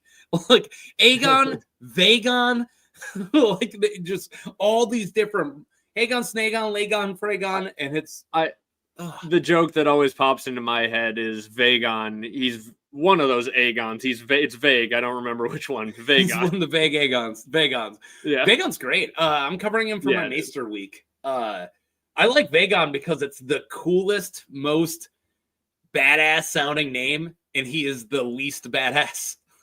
Targaryen. Like Maegor should be Vaegon. Like Vaegon the Cruel. But it's like Vaegon the lame maester who's a dick to everybody. You're wasting Arbor Gold. All right. Let's move on. Thank you. Thank you for humoring me. I know you're trying to watch sports games. Lord Commander Horror. They're not going well, so I'm not watching less. I don't know, man. The Eagles are losing. I'm pretty happy about that. My fantasy team is not. I know. I'm sorry about that. I also this is my last tangent, and we're not going to go on a tangent, but I do feel like the reason why I don't do fantasy is because I don't want football ruined for me. I don't want to watch or pay attention to football for anything besides because I love football. Like I see. So fun though. Well, I'm sure it is, and I'm sure I just see the negative. But when I'm at work and we're watching football at work, even though we're not supposed Am to. I, as a Packers fan, going to be rooting for Jared Goff to just go crazy this weekend? Yes. Is that conflicting? Yes, but I need a win, man. I don't really. I'm doing fine. The other side of the coin is I watch people watching football and even know that a team that I'm assuming they like is winning, they're pissed. And in that kind of negativity, like, oh, my team's not doing good. Like, I got too much negativity, man, like already in my life that I try to get out. And I try to, I have enough demons. I don't try to feed them. And I want to watch football and be happy unless the Vikings are losing in a playoff game. It is stressful. My only loss this season, I lost because Lamar missed a 2-point conversion at the end of the game, or I would have had a massive comeback win on Monday Night Football, but I lost by 1.5 points, and the 2-point conversion miss was the entire thing. So it's like, it adds to the stress, but also I'm really good at fantasy football. So usually it's way more fun than stress. But the 1 year, I've only had one losing season in like 15 years now. Yeah. And that season was awful, but every other season's been really fun. So yeah. All right. I swear we're going to talk about Lord Commander Horror. Yeah. All right. We're back. So yeah, Lord Commander Horror refused to get to involve the Night's Watch into Aegon's conquest. His brother was King of the Isle and Rivers, Harren the Black. Although Lord Commander Horror commanded 10,000 swords at the wall, he remained loyal to the Watch and did not intervene when Harren and his sons were slain by Aegon's dragon, Balerion, during the burning of Harrenhal. I have a tinfoil theory for you. Maester Aemon made that shit up. There was no such thing as Lord Commander Horror. John needed to hear it, and you know what? He's like, Lord Commander Horror. That would be very funny if Aegon's just like, I know that they don't have any of this written down. Aemon. It's all, Aemon's just like, all of this is vague and we don't have any books on it, so I'm just going to tell John a fable that he will learn something from. John has a really good reason to abandon the Watch right now. I got a story for you, John. Lord Horror. When Harrenhal was getting burned, he didn't leave. Be like him. I love, though, how Aegon has this conversation with John, and in the show, he's like shaking him by the you've shoulder. Now done it twice. Sorry. What? Oh, you called him Aegon again, and we were just complaining about George. It's George's fault, not yours. It is. Maester Aemon, when he's like shaking John by the shoulders, and he's just like, I regret to this day the choice that I made, that I was old when the gods saw fit to tempt my vows, or whatever. And he's like, they killed the children, even the little children. And then in the books, he has a very similar conversation. And then Jeor Mormont, when they bring John back, he's just like, oh yeah, I talked to Aemon. I knew you would leave. And I want to imagine like that conversation was like just Aemon going up to Jeor, and he's like, okay, Aemon, did you tell him how important it is to stay at the Watch? He's like, yeah, but then I had a bit of a PTSD flashback and started grabbing him by the shoulder and shaking him and telling him about how they killed the little children. And Jeor's just like, I also told him that in 110 years, that's my biggest regret. Yeah, and then Jeor's just like, okay, he's definitely going to go. Nice job, Aemon. We're going to send someone after him. Jeez, Aemon, what are you, blind? Oh, wait. Yeah, he's going. Let's go get him. Where was I? Sorry. Used to be a Green Bay fan. That's a Green Boy fan. I used to be a fan of Green Boys. Wait, what? All right. Go see Lord Commander. Yeah, we covered that a while ago when no one was here. when I doomed everything, we covered that. Lord Commander from House Kroll from Skagos. Green Boys and Green Beards. Hell yeah. All right, let's move. I can't believe I did that. Just nuked the stream. All right, we're done with Before the Conquest. We're almost done. So after the conquest, Luthor Burley. That's yet another freaking Mountain Clans Lord Commander. Like, that's really interesting, I find, because, like, yeah, Roderick Flint most likely was one. And then what was the other one? Or was it just those two? So never mind. It's just those two. And then the possible Knights King being one, but probably not. But yeah, I guess it's only two, but never mind. So it's not interesting. I feel like, though, the further back you go, the closer the Mountain Clans were to just, like, the level of tech everyone else is. They, like, lived at the wall. Like, they're right there. Right. But also, like, everyone was probably, like, even more primitive than they are today. So, like, the difference was probably not even as great. They're just like, oh, yeah, they're, like, completely normal. You have a seat and I don't, but I have just as much strength, just as much power. Right. Yeah. There's a reason why the Mountain Clans are literally, like, some of them, the higher up ones, if you look at the lore, are just as married into the Starks. Like, they're like, you know, Theo Wool was one of the 6 companions for Ned Stark. Like, they are in no way thought of as a lesser by the North, at least, thought of as oh, and then you got the Mountain Clans. No.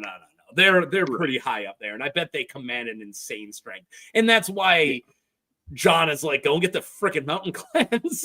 Like, all right, what are you doing? Yeah. Man? But yeah, Luthor Burley. So let's do it. Luthor hosted Alysanne Mormont. So this is a guy who was there when Good Queen Alysanne visited the wall. So this is really cool. Hosted Alysanne Targaryen. I said Mormont. There is an Alysanne Mormont, but that's not what we're talking about. Luthor hosted Alysanne Targaryen when the queen visited Castle Black in 58 AC. Lord Arlick Stark of Winterfell had sent word to the Night's Watch beforehand, so Luthor honored Alysanne with 800 Black Brothers when she arrived at the wall. The Lord Commander served Mammoth, Mead, and Stout. I like it. 2 different types of beer. Well, Mead's not beer, but 2 different types of alcohol and Mammoth, and that's it. What's the third course? More booze. Got it. Yep. And welcoming at the welcoming feast, Burley considered his accommodations to be unbecoming of a queen, but Alysanne gracefully praised his efforts.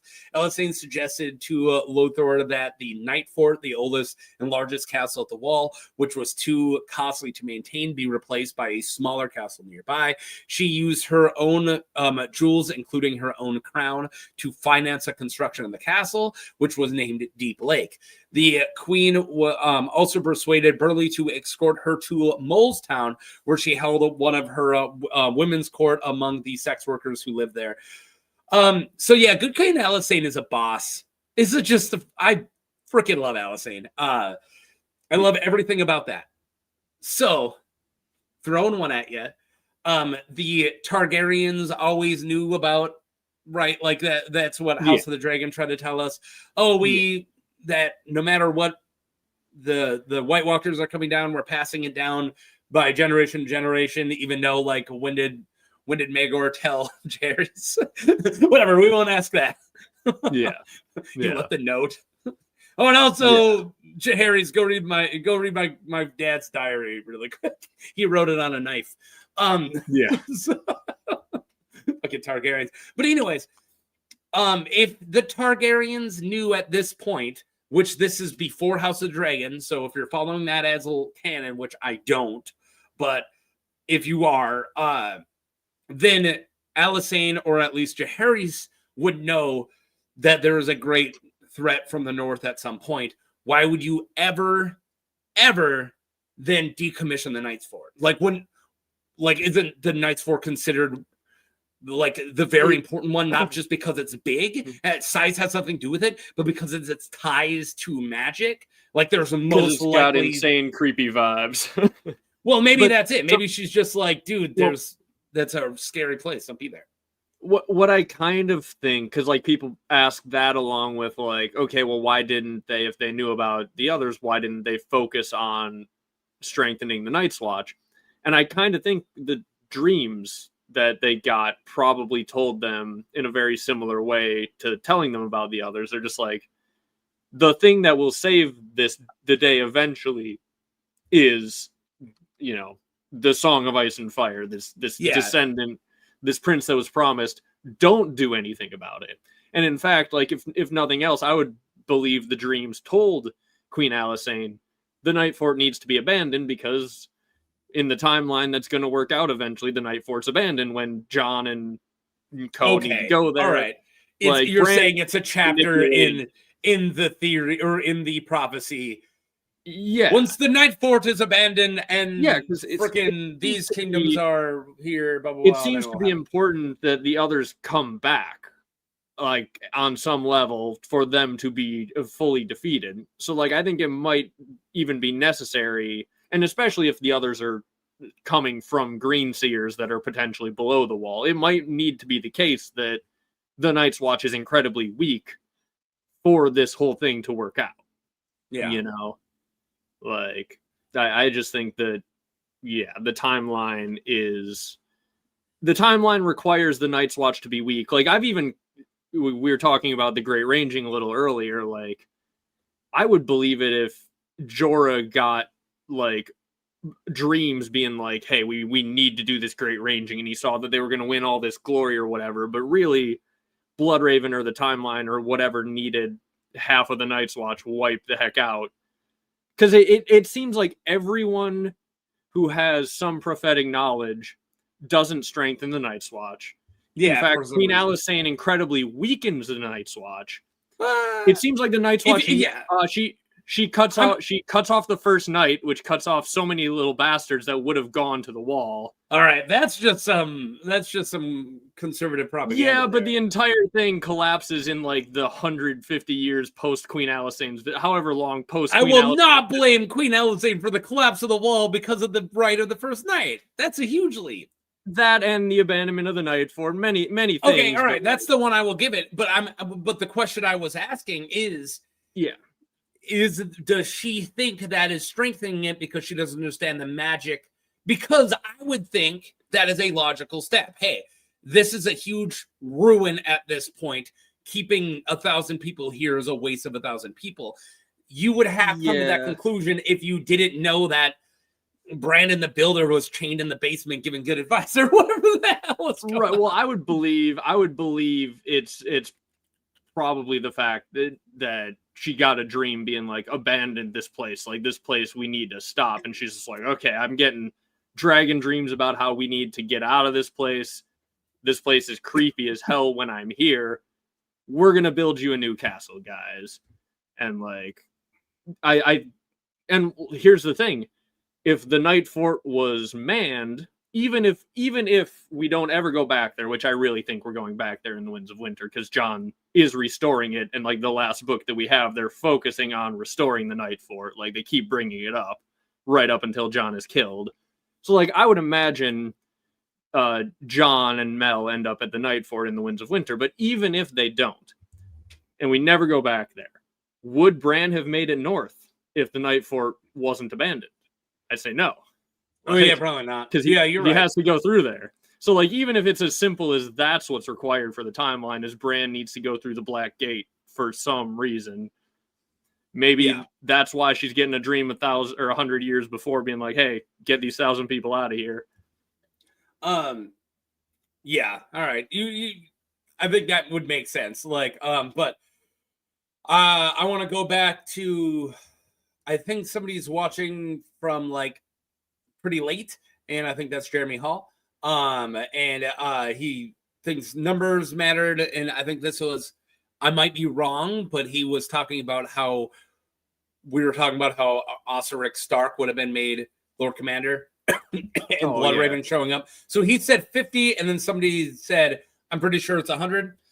So we don't know. I looked at it. At least according to the wiki, so here's a grain of salt.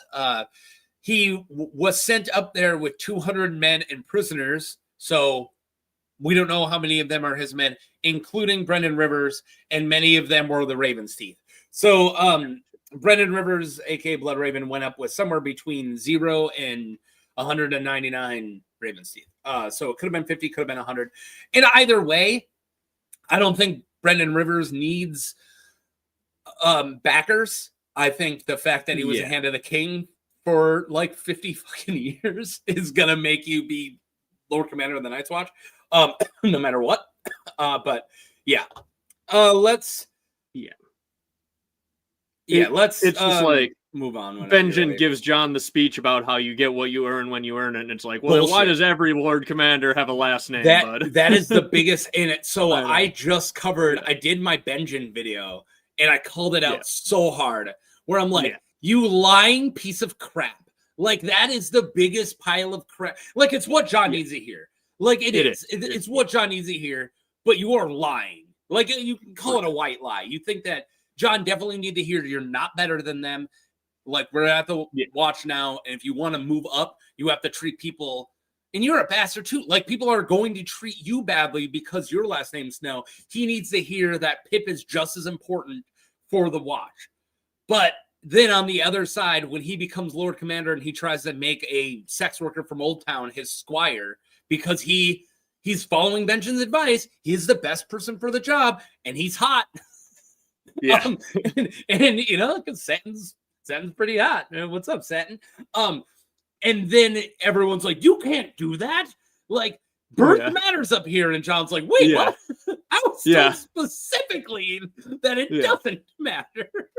Yeah. It's like, you say I get what I earn when I earn it, but in a few books, I'm going to be Lord Commander because a bird hops out of a kettle and says so. So I think there's something else going on here. A bird keeps going, vote Snow. Yeah. General socks. Corn. Yeah. Yeah. I had the idea. I don't know. I just had this thought. It's an intrusive thought because I said the word corn. But me and my wife were rewatching Scream movies. She's gone. She's gone for the week. Like I said at the beginning of the stream, like I'm in solo dad mode. So we've been watching horror movies when she's in the hotel and I'm here after the kids go to sleep. So we start at the same time. We talk about, it's us trying to hang out even though we're somewhere else. And some new metal was playing, and I was like, and then she just is like, do you remember when we thought corn was good? I was like, yeah, it's freaking crazy. And then I just had the idea of like, I really want to get a shirt where it's the same wording, like same font, which was just Jonathan Davis. Is that his name? Whatever. Writing his name with his left, or writing corn with his left hand, and that's how they got that logo. Okay. But that same font, but spelled correctly with the R going the right way, just C-O-R. But just in that font, I'm like, I would so wear that, but I don't want anyone to think I like corn. Like, I don't want anyone to need a raven like, on it. Been. Yeah, I need a raven going corn. No meat. Oh, dude, like. Going through those books as many times as I have, and especially now that I'm not listening to David Reed's A Song of Ice and Fire as much, and I'm writing now via the JPEGs way more, and I'm like literally reading the books, which I used to listen to the books. Now I'm like reading them while I'm writing them. Going through any chapter with Mormont's Raven through the lens of that is an old god talking. Like, it's like I get chills now. Like, when it's just like, kill, they're dead. And it's like, oh my God, shut up, Raven. Yeah. Like, so many, if Mormont's Raven's just a bird, it's not just a bird. Yeah, I know he's not. But if he was, it would be Bran, insane. Blood Raven, or Benjen. Those are the three options. All B names? All B names. They're all the birds. They're in the bird. All bees. The bee birds. The birds and the bees. Ah, we got that. There you go. That's the most freaking Tom from that's the most Tom from Interesting Nerd Club joke I've ever made there. That sounds like it's birds and the bees. All right, Jack Musgood. I love Sleepy Jack. I'm just gonna say that right away. I love Jack Musgood. So he was known earlier as Jolly Jack, but later as Sleepy Jack, and we'll get to why. Under Jack's watch, King Beyond the Wall, Raymond Redbeard and his free folk hoes slept past the wall and headed south. I love that they just snuck. They just rolled a really good sneak check and snuck an entire army over the wall. So good. This drew the forces of House Umber and House Stark to Long Lake, where Raymond and Willem Stark were both killed in battle. The Night's Watch arrived too late to participate in the battle and were ordered by Ardo Stark to dispose of the dead. I've done a video for Ardo Stark. He's a badass. Yeah, this series of events led to him being called Sleepy Jack, is his new nickname. So yeah, he wasn't paying attention, and an army snuck by, and then he showed up at the fight late, and he's like, "Ooh, sorry about that. My bad, guys." And Artis like throws him a shovel, and he's like, "Clean up, deuces." Yeah. And yeah, valid. Like, the fact that Ardo Stark didn't cut his head off, it's probably just because Ardos was mourning his brother. It's probably the only reason why Sleepy Jack wasn't immediately killed. Yeah. Bro, one job. Literally one job. Yeah. Defend the wall. And that was before you guys were, like, without men to watch most of it. Like, you had enough people back then, so I think. I don't know how long ago exactly it was, but I assume they had enough people. I don't know quite what's going on in the chat. It's just, I feel like I'm reading just two people having a conversation, and I'm like getting half of it.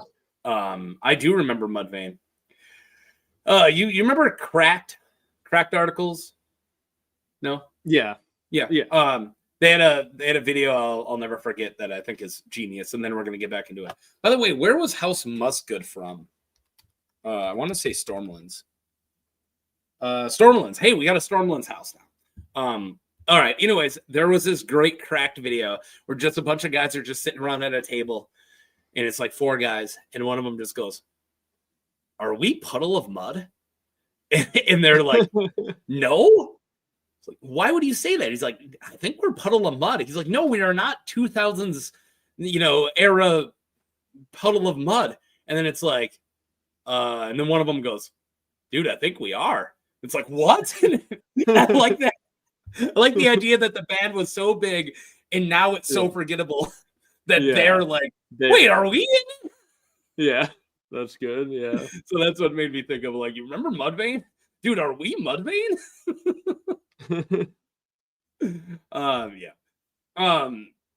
Let's keep going. We got Brynden Rivers, and all I got is see the Brynden slide. So I wasn't gonna put Brynden Rivers here and then make an entire slide where I just cover Lord Commander Korgile.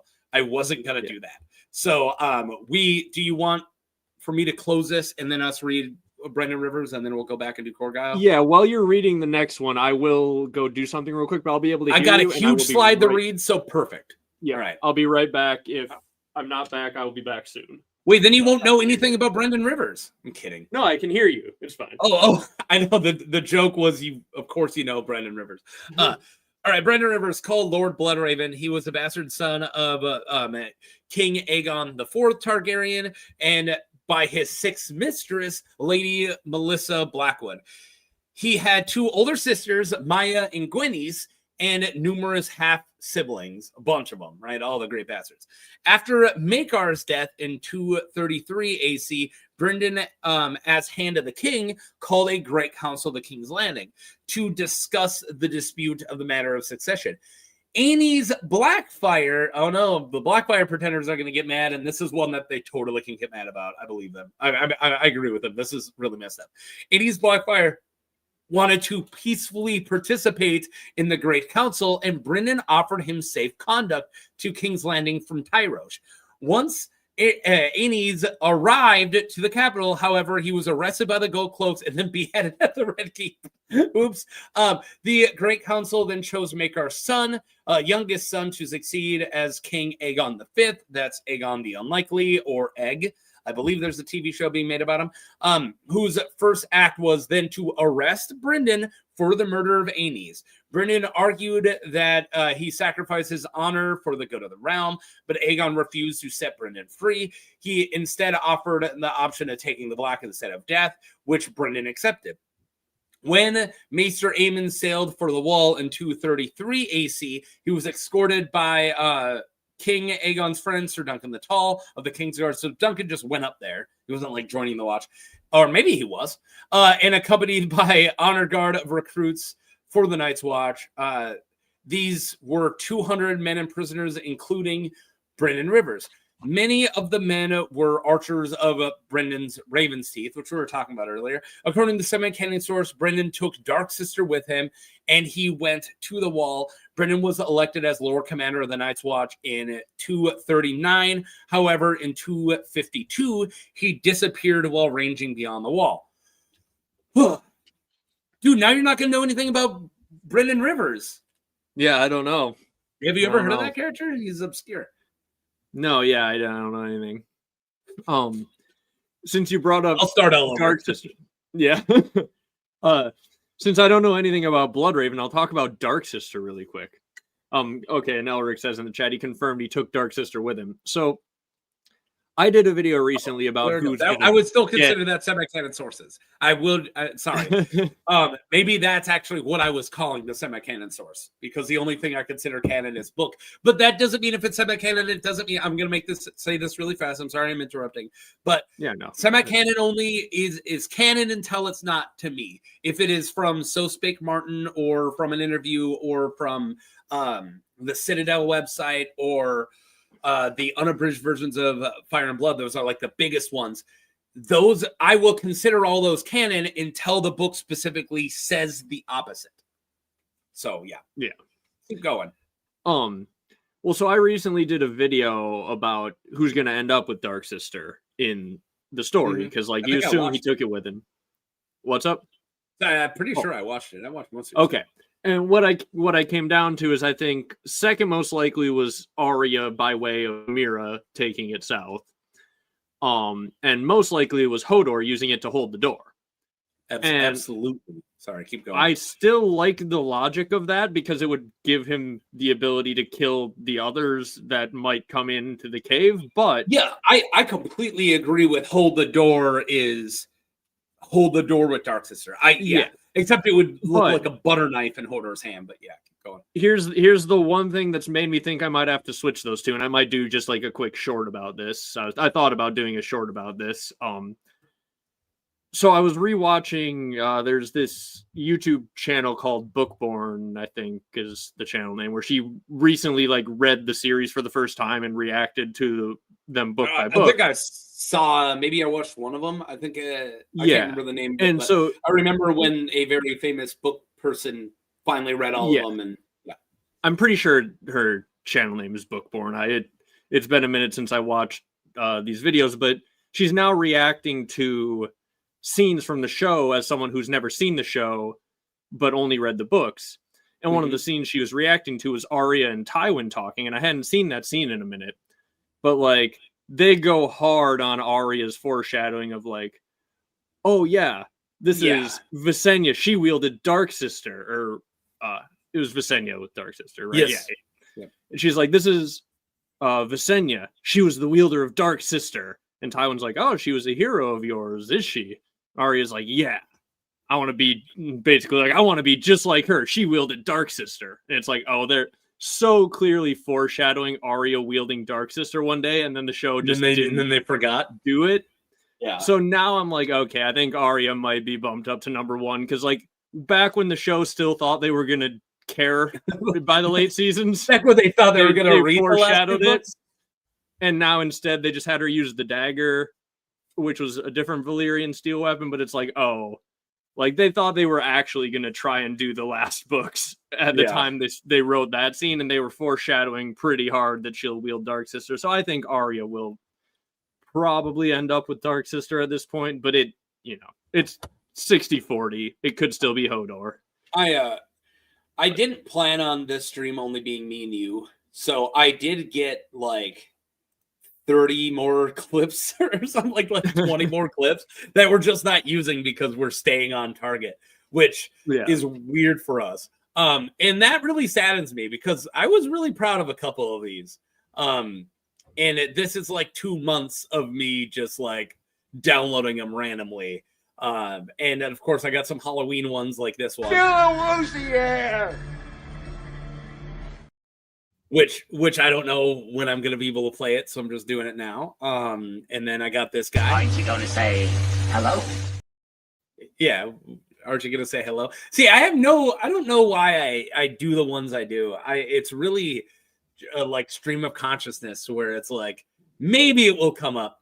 So, do you want to see what I'm most proud of, and then we can move on? Sure. Yeah. I have to turn this one on loop so it doesn't cut off the last second, because for some reason they do. So I was watching this movie, and I'm curious if you can tell me what movie it is, with my daughter. And then I saw this, and I was like, oh, we're going to talk about Lord Commanders of the Night's Watch, and maybe this will come up. Fucking crazy set. This is ice. This is ice. Don't know what that's from. I don't watch that many movies. It's Halloween Town. Oh, I have seen Halloween Town way back in the day. Yeah, but like we all did. No one's watching unless Yeah, you have a daughter who loves Halloween, who's 5 years old. You're not watching Halloween Town. I think the Interesting Nerd Club might have done a Halloween Town like full breakdown on their second channel, Probably. the Interesting Nerd Network. That's so funny. I think maybe I'm misremembering Maybe. that. I thought they did a Halloween Town video. But I love that. So he has like a completely different name, and he's like, "No, I go by Ice now. See?" And he has ice on the back of his head. And I was like, I saw that clip. I'm like, maybe it will come up because we are talking. That joke hits differently in 2025. Yeah, that was Then another moving thing. Yeah. That Moving was on to what Elric asked. Here. Well, here we'll get to that in a sec. Here. Good evening, everyone. Good evening. I just want to have that. I love how violent that is. Yeah. Was there a question? Well, about the Do you Tywin think Tywin Arya had an scene. idea who Arya truly was? No. I don't think he did, because he would have no. used that to his advantage. But Yeah, it is like, he's not wild gonna that let- he didn't put it together. It's adorable that he finds Arya nice and he like laughs, like, which is it's such a show only stuff. Which I wouldn't consider it bad show only stuff. No, bad show only stuff should good. be. Yeah, well, it's fine. But like when the bar is so low for show only stuff, that's bad. I wouldn't consider these scenes bad. Plus, both of them are really good at performances, and I love Charles Dance. Yeah, I his worst enjoyed the are scenes. best. There's just the one time where he's like, he calls her out knowing that she's highborn, and then she like plays it off a little bit. It's like, if they hadn't done that, it would have seemed like he fully had no idea. And the fact that they did do that, it makes it so weird that he didn't even consider, because they were missing Arya Stark. Tywin, book Tywin or show Tywin, regardless of him finding Arya endearing, which it seems like he does in those scenes, it would never let one of the most important freaking poker chips of any chess game doesn't know. Just go because he's like, oh, I think she's cute. We'll let her. We'll not capture a Stark. You're like, right. There's no way he way. knew. There's no no way.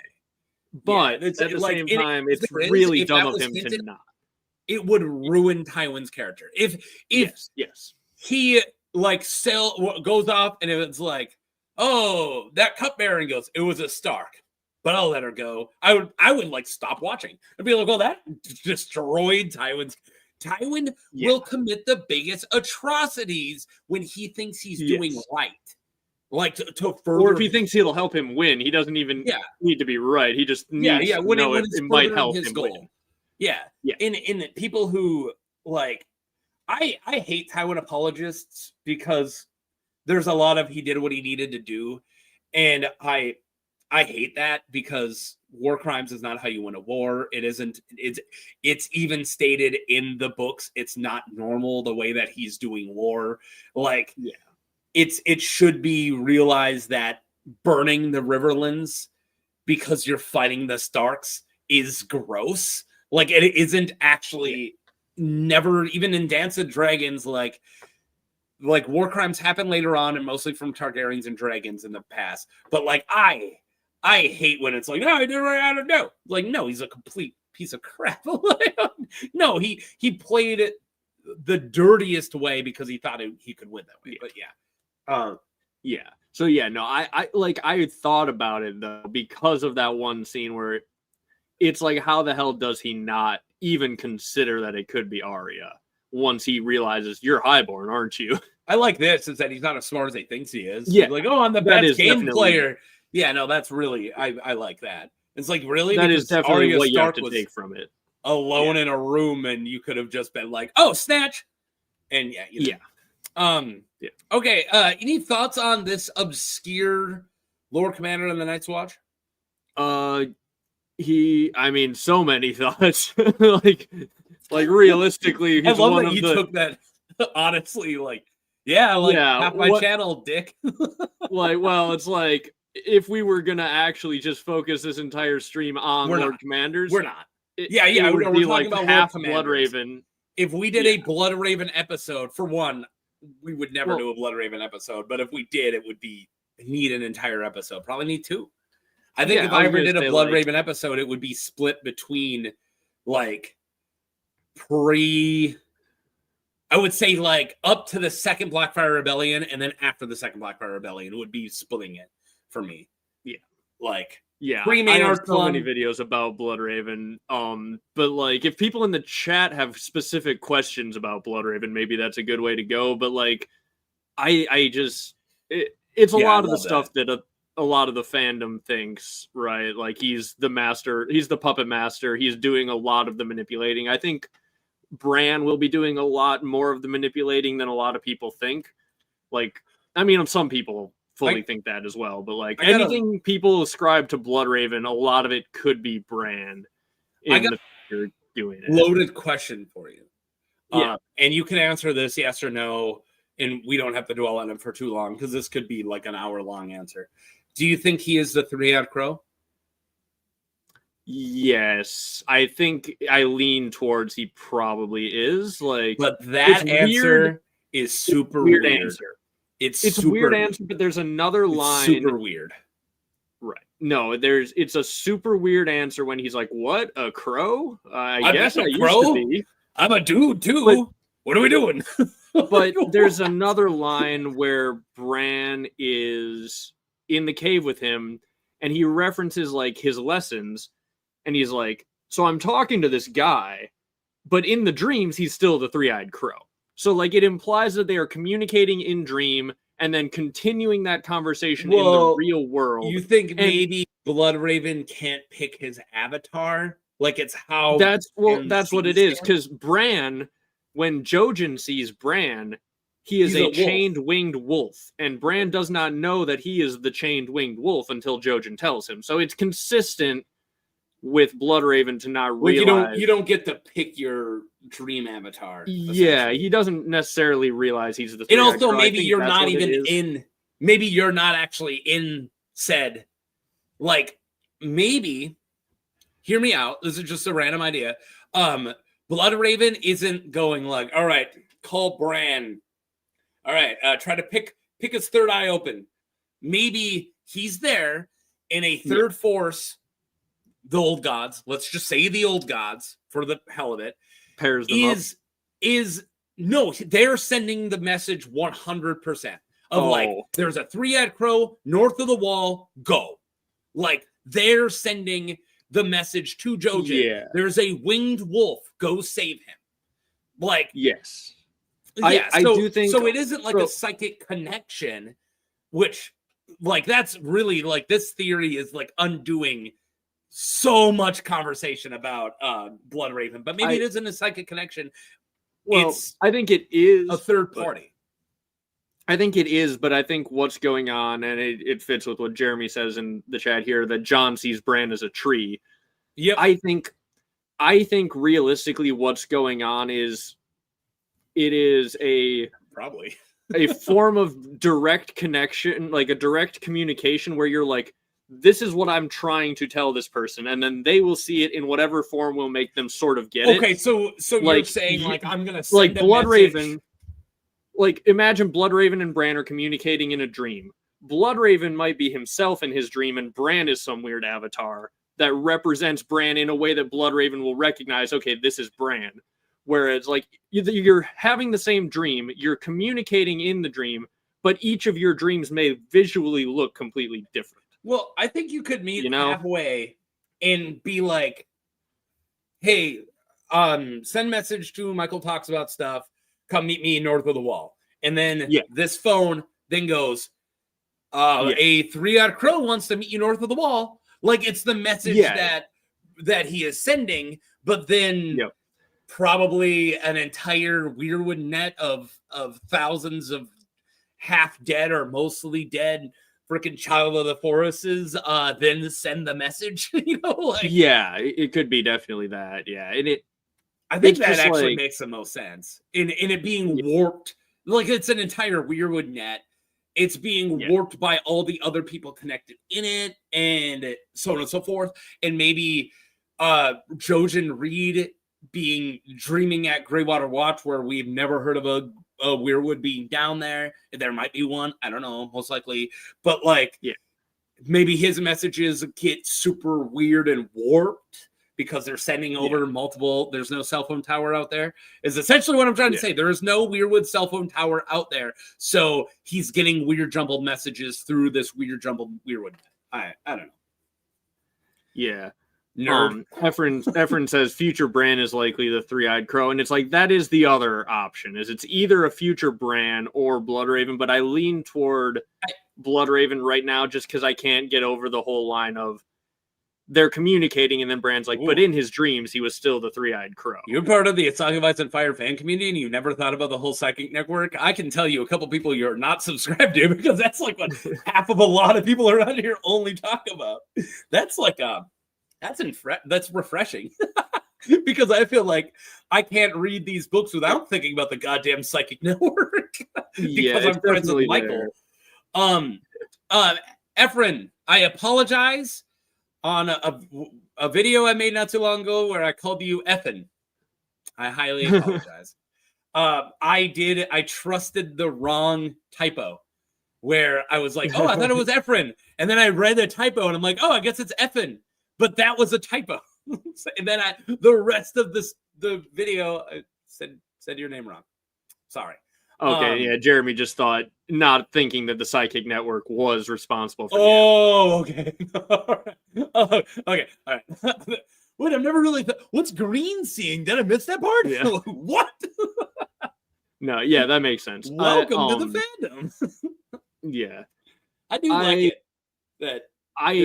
it. Like I said, I think there was a quote from George talking, and maybe this is wrong because I've heard this mentioned, but I didn't look up the So Spake Martin to find where it was. But I think George said something along the lines of he had the idea in his head from the beginning that the three-eyed crow would be a Targaryen, and that his George out of book kind of just in casual conversation admitting it is. Yeah, the guy communicating with Bran was always going to be a Targaryen, even before he had created Bloodraven's backstory in detail. I don't think Bloodraven or the Blackfire Rebellion was written or thought about.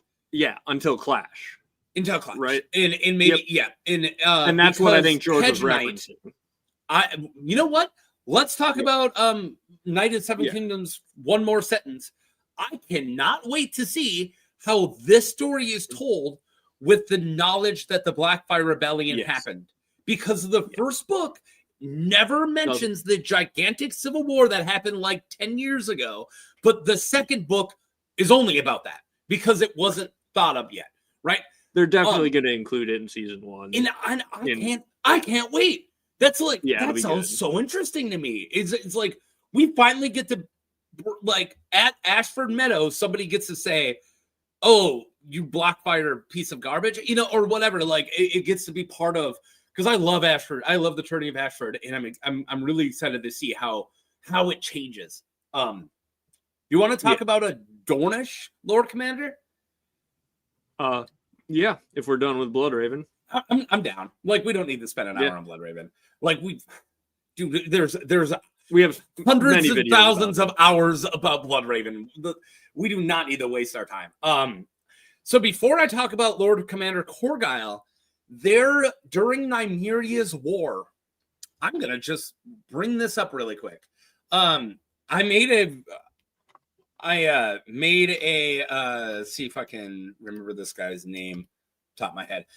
I made a short that is coming out in a week or so, just about one member of House Dane, because I didn't want to talk about Howl of House Dane. So I made an entire short about Vorian Dane. So if you don't know, it doesn't matter. Vorian Dane was one of the kings in Dorne that fought against Nymeria and lost, right? And Nymeria sent 6 kings at once to the wall in golden feathers. It might not have been in the same day. It took her multiple years to conquer Dorne. So, month 1, she sends Ironwood. Month 2, she sends this guy. Right. It was probably at different times, right? But I can give you the list if you want. I'm gonna, just because I have it. Yorwick Ironwood, Vorian Dane, Garrison Fowler, my favorite name ever, Lucifer Dryland. I love him. Benedict Blackmont and Elbin Manwoody. How were none of these guys Lord Commanders? And were all of them Lord Commanders? Or were none of them? Yeah. I gotta know. Maybe she forbid it. 6 fucking kings. Not lords, not bastards. Right. Kings, dude. Yeah, you would think they would have some support, but maybe she was just like, no, not these people. Yeah, there's inscribed, the golden fetters don't have keys. They have to stay locked up. Yeah. Fuck 'em. Well, I just had the thought of damn, maybe when they go back to the Night Fort, they find those golden fetters in storage, and then they can pay for food.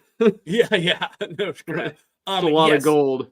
You are completely right. I just didn't say that, but yeah, I do believe the Bright Flames were supposed to be the original family Civil War antagonists, which they still can be. We haven't got Fire Emblem Volume 2. There can be something, but yeah. What's with the house in the Reach with the Valerian sounding name? It's a house in Dorne, and there is an extremely huge amount of theories on is House Dane Valerian, or are they from the Great Empire of the Dawn, or whatever? Where the hell did the Danes come from?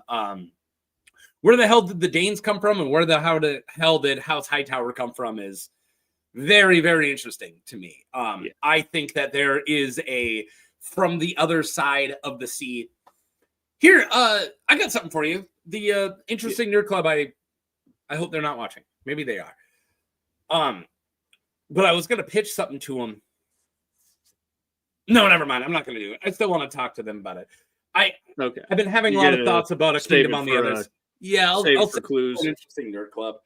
But I've been having a lot of thoughts about the Kingdom on the Other Side of the Sunset Sea, and I had an idea recently where, whatever. This is bad TV because I'm not going to say it, so I'll just shut up.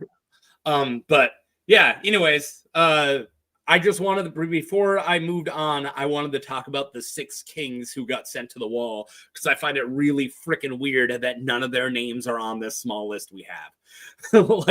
I find it really surprising.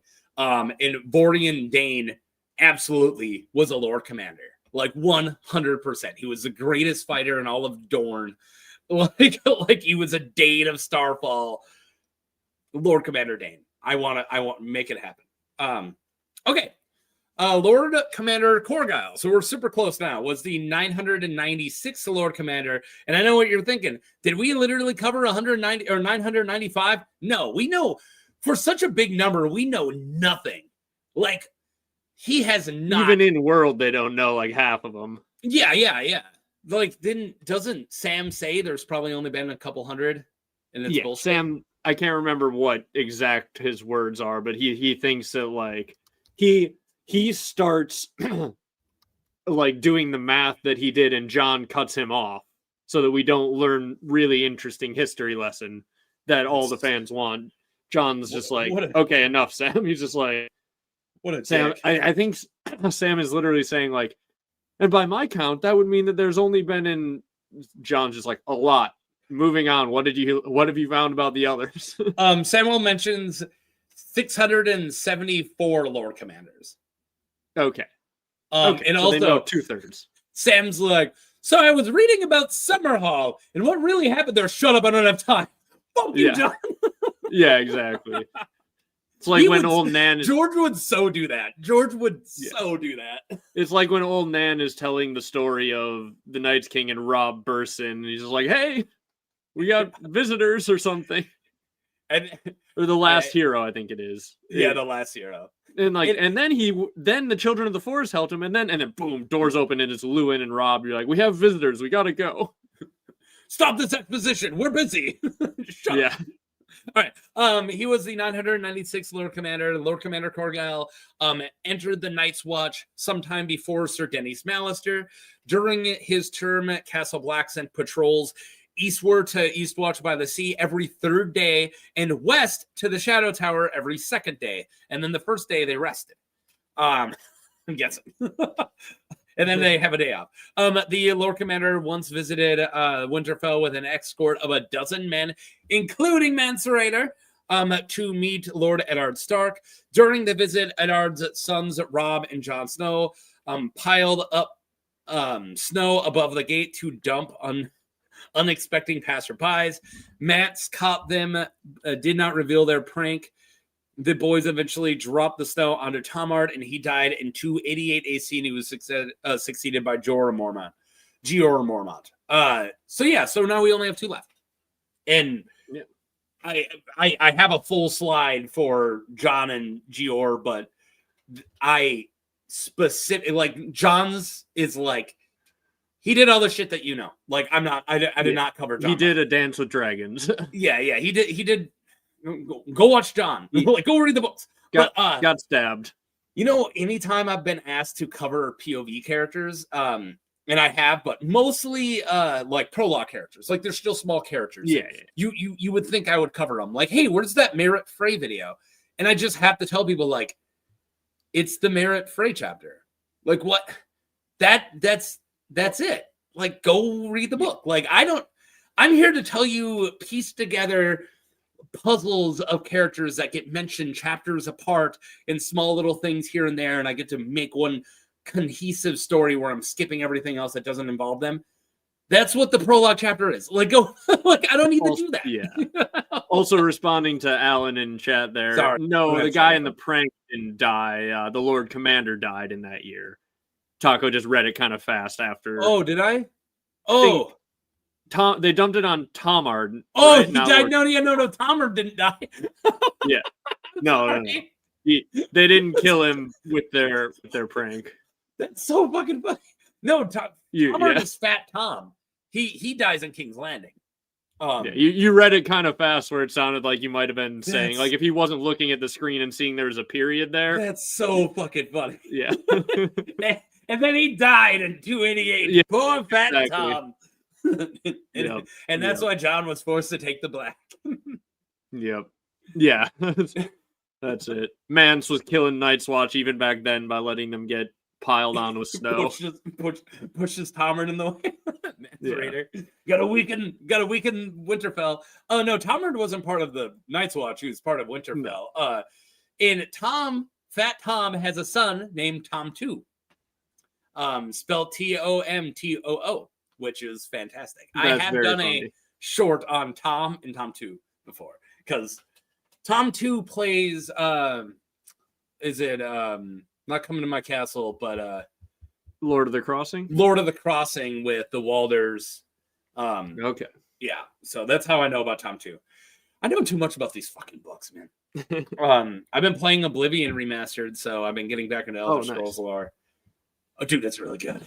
I got it. I haven't dove into playing it yet. I only did it because I waited until I had time, like, because it's been out for months. I wasn't gonna get that and not like be able, like, there's no way. Like, I'm not gonna pick up that kind of a game when I can't play it. Like, that's the thing. I bought it and then I like sat down to make a character. I'm like, shoot, do I really want to like have another Skyrim what right is the now smallest, in my life? What is the smallest amount? Because the largest amount is 10 years, right? So because I have Skyrim, I played Skyrim for 10 years. What is the smallest amount of days and or months or hours could you put into Oblivion? The smallest is what, 200? 200 hours. Yeah. That's the I didn't really exactly. play it much for an Elder Scrolls. Exactly. Yeah. So I have it sitting there for one day, but I not like the Fable not games. this I day. played them. Yeah.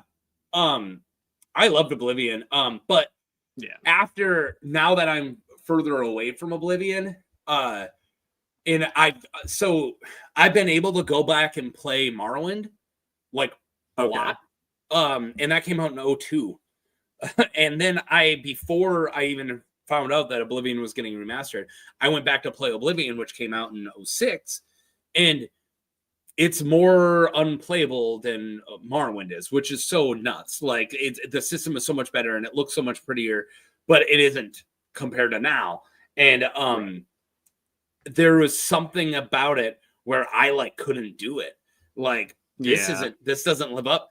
And I came to the realization that Oblivion is probably out of the three, the one I played the least amount, which was still a lot. I played it a lot. Don't get me wrong. But I didn't own a video game console back then. I was just playing it at other people's houses. I grew up very poor. My mom we didn't have an Xbox or a PlayStation. We only had one TV. So I played it on other people's computers. But playing it remastered totally is like, oh, this is a game it should have been. Like it is so much better. It isn't just graphics. Like it is just so the modern game more design put onto Oblivion. And it is not just graphics. It's system changes. It's just better. That's what I've heard. I've heard nothing but good things about it. But like I said, I bought it and then downloaded it. Was like making a character, and then I stopped myself. I'm like, oh no, I can't get addicted to this right now. I'm level maybe 19. Maybe this winter. I'm level 19. In one more level, I'm gonna go into the Shivering Isles. I specifically made a Shivering Isles character, and I've avoided Shivering Isles until level 20. And I'm gonna make this extremely fast.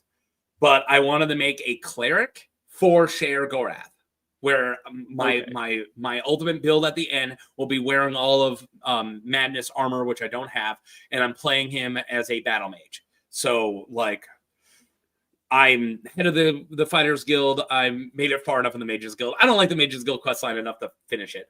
I just want to get into the Mages Academy. Anyways, and I've already had the collection of stuff that I'm going, like, how will I be mad? So after I meet Jeor Mormont in person, after I did his shrine quest, so I started getting a little mad, where I started collecting weird things like cheese, lettuce, fur shields. I literally asked my friend to give me random stuff, and he's like, "Oh, collect these." So, but then once I go there, I will literally not pick up anything else besides those things. So, besides my weapons and armor, I will not carry potions. I will be eating 30 wedges of cheese. I cannot wait. But anyways, the Night of Madness is my build. And I was really proud of that, so I wanted to tell you. My first Skyrim character, I eventually, like, once I had beaten the game, I made it my goal to steal every wedge or every wheel of cheese that I could find in the entire game and then just drop them into my house and breeze home. So I would just walk in and it's just cheese exploding everywhere. I have a vision of, like, my house of just clicking a chest and it's like 100 fur shields. Cool. You click another one, just 100 wedges of cheese. Cool. And then just like move on. And I'm like, everything's exactly where it needs to be. This is also, all good. Speaking of magical artifacts, I think we did have a question in chat. I was trying to find it again. I made a mental note to come back to, and we didn't. What happened to Bloodraven's Weirwood bow? Do you have any theories on that? Oh, no clue. It could be in the cave. Maybe that's what he gives to Mira as well, like as a weapon to go south with. Like maybe that's what she ends up with, because she's a hunter, right? But she's a frog spear and a net. Yeah. But whose like, theory was it? I bet she could use a bow. Was it Quinn the GM's theory that the crazy, weird, magical way that Howlin' Reed won at the Tower of Joy was a net? I think that might have been random internet guy who. Oh, who was it? like, Sorry, guys, he threw in. I don't know. He I mean, threw a I'm sure frickin' multiple net. people. I'm sure multiple people have done it. But I think random. I internet love guy did that a so video. much because it makes so much Quinn sense. might have as well. But we are not I remember looking. RIG though. We're not looking that way. You know, like everyone's like, "Ooh, what a magical thing," and it's like you throw a net. They throw nets. Oh yeah, all right. I think that's. I just. Efren says, "Yeah, it was RIG." That's what I thought. Okay, thank you. I was hoping I was remembering that. A song about the fire creators. They all look alike to me.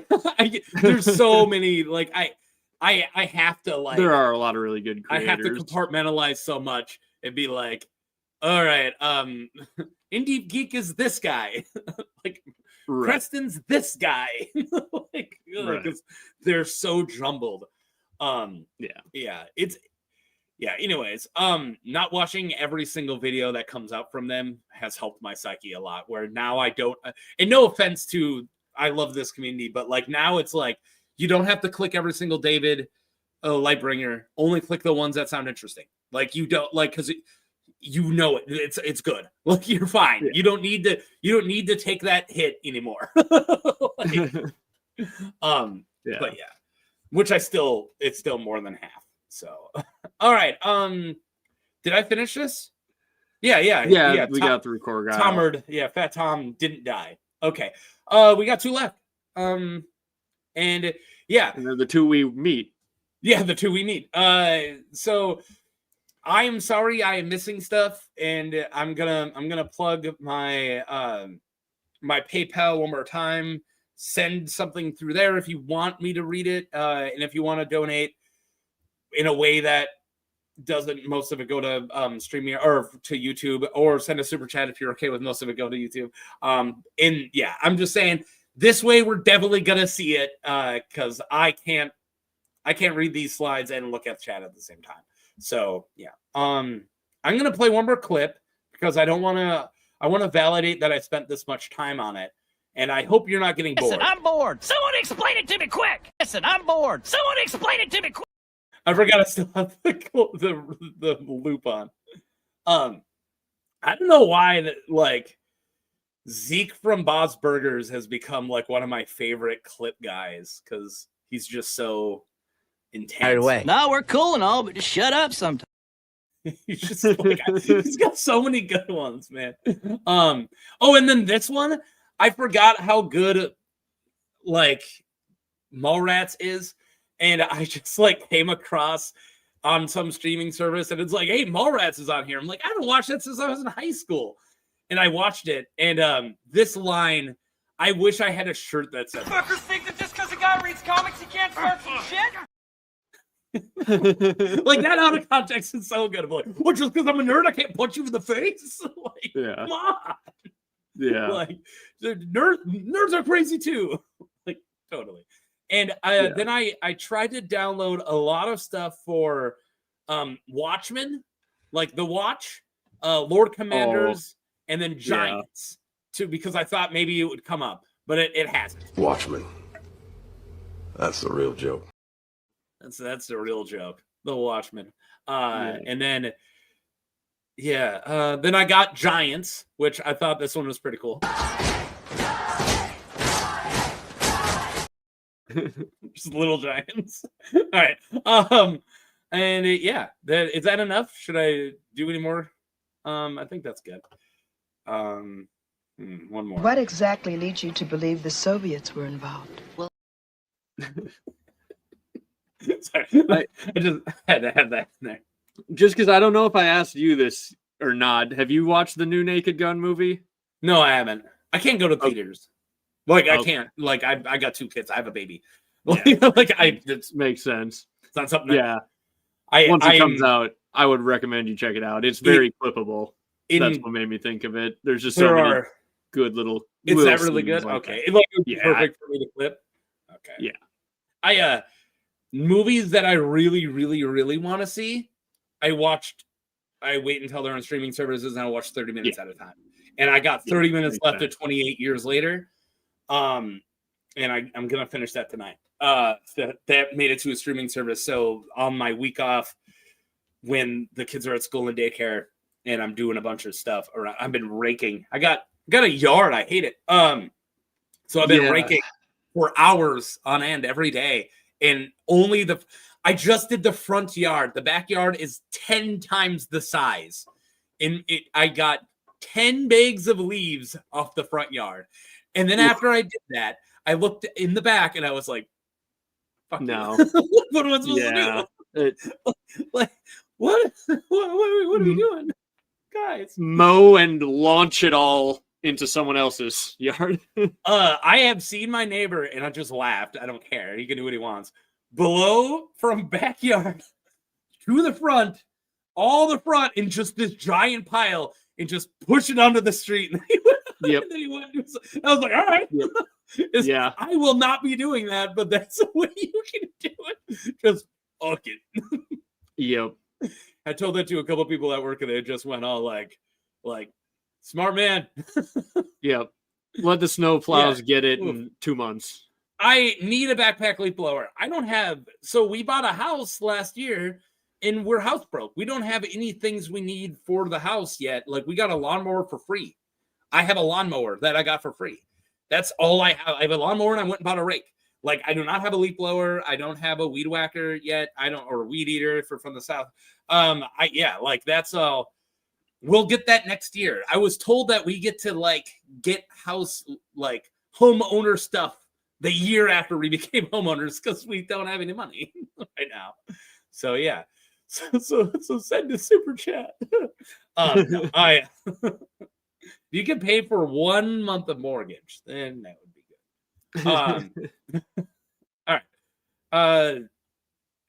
right. Jeor Mormont. So like I was trying to say earlier, I specifically covered Jeor as I'm going to fix a typo that I saw in the 10 seconds I had it up there, and then I'm going to resave this. I only wanted to do a pre-book for Jeor Mormont. So once the book start, I'm not covering him as much anymore. Let me save this really quick. Sorry. Jeor fixed. And sorry, this is bad TV. I should ask you to say something, but I'm almost done. I'm just uploading it now. Oh, good. I am distracted, but I'm back. Oh, that's cool. Right. As soon as I started doing something else, you got distracted. All right, no, I did. Yeah, I'm back. It happens. I'm back. I fixed the typo. I'm sure there's other ones, but I fixed the really noticeable one.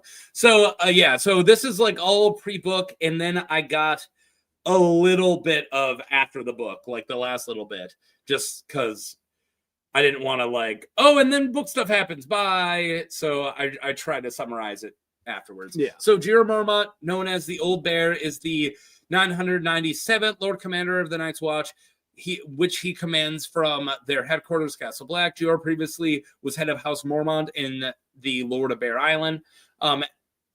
He advocated his seat in favor of his son, Jeor Mormont, or Jorah Mormont. What? If you're going to name them something different, name them something different. He should also be called Jorah. He might as well. No, fuck that. Yeah. They're the same goddamn name. Mike and Mick. You don't need to just name them both Mike. Why? Why name Jeor a different name? I'm sorry. It bugs the shit out of me. Aegon and Aemon's and Aemond. Dude, I thought Aemon One Eye was Aemon One Eye and not Aemond One Eye for years. It wasn't until somebody pointed out, dude, that's not the same. There isn't this Aemon and then Aemon One Eye. It's Aemond. And I'm like, it is? Yeah. Why? What's the point? All right, sorry. How many times have we complained about names? 4 or 5 today. That's awesome. All right, so he joined the Night's Watch. Jeor was deeply concerned by the declining power of the Watch and the rising threat of the wildlings living beyond the wall. On the advice of his first ranger, Benjen Stark, he gave up the regular patrols that we talked about from Lord Commander Corgyle, in favor of a more random system, varying the numbers of patrols and the days of their departure. That's probably a really smart idea. To making it more difficult for the wildlings to know their comings and goings. Sometimes a larger force was sent to a garrison one of the abandoned castles for a fortnight or a moon's turn as well. Jeor was has written cautionary notes about problematic brothers of the Night's Watch for his eventual successor. I love that. Like, look out for Frank. He's creepy. Look out the spot. Frank's creepy. Look out for these 7 dudes. They may stab you. Yeah. Bowen Marsh is a little mutiny. A little mutinish. Yeah. What would that be? Mutiny-ish. Mutinous. Mutinist. Jeor. Satin is going to be 999. Satin in a coffin. That's my... Dude, right now, I've written 2 videos now for Satin, and that entire week, I get Modest Mouse Satin in a coffin stuck in my head that entire fucking week. Like goddamn catchy Modest Mouse songs. All right. So where are we? He wrote cautionary tales of the eventual successor. Jon Snow becomes a steward of Lord Commander Jeor Mormont.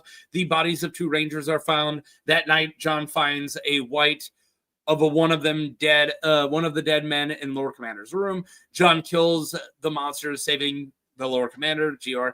After the Lord Commander tower burns, Jeor moves his chambers to the King's Tower. He is killed by his own men during the mutiny at Craster's Keep during the Great Ranging.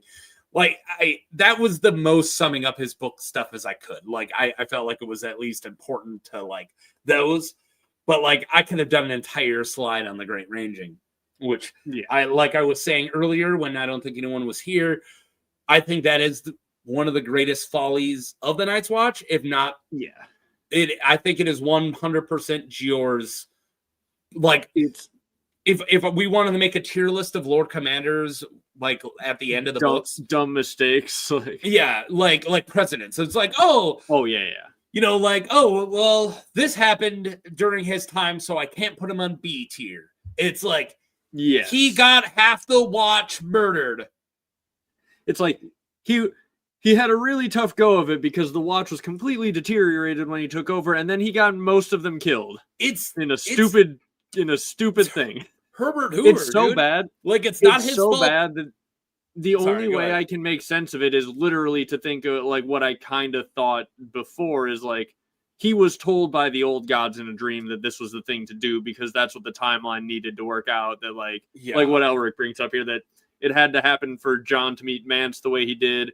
The Night's Watch. I think the only way that it makes sense is that the Night's Watch needs to be weak for whatever ends the threat of the others, right? Like maybe the others need to make it past the wall to be defeated permanently. Yeah, something like that. Otherwise, if the Night's Watch was at full strength and had dragons and they would just repel them, and then for another 10,000 years, it would be a problem.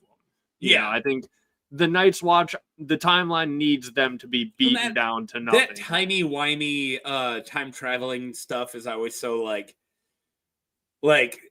you know, Bran pushed himself out the window because he knew it needed to happen. Like it's so hard once. Like I love this series, but the way that time traveling, as we could tell, works is like my least favorite kind of like the self-fulfilling. Then like the thing about Hodor it is, already was Hodored before Bran Hodored him, so it's all predetermined.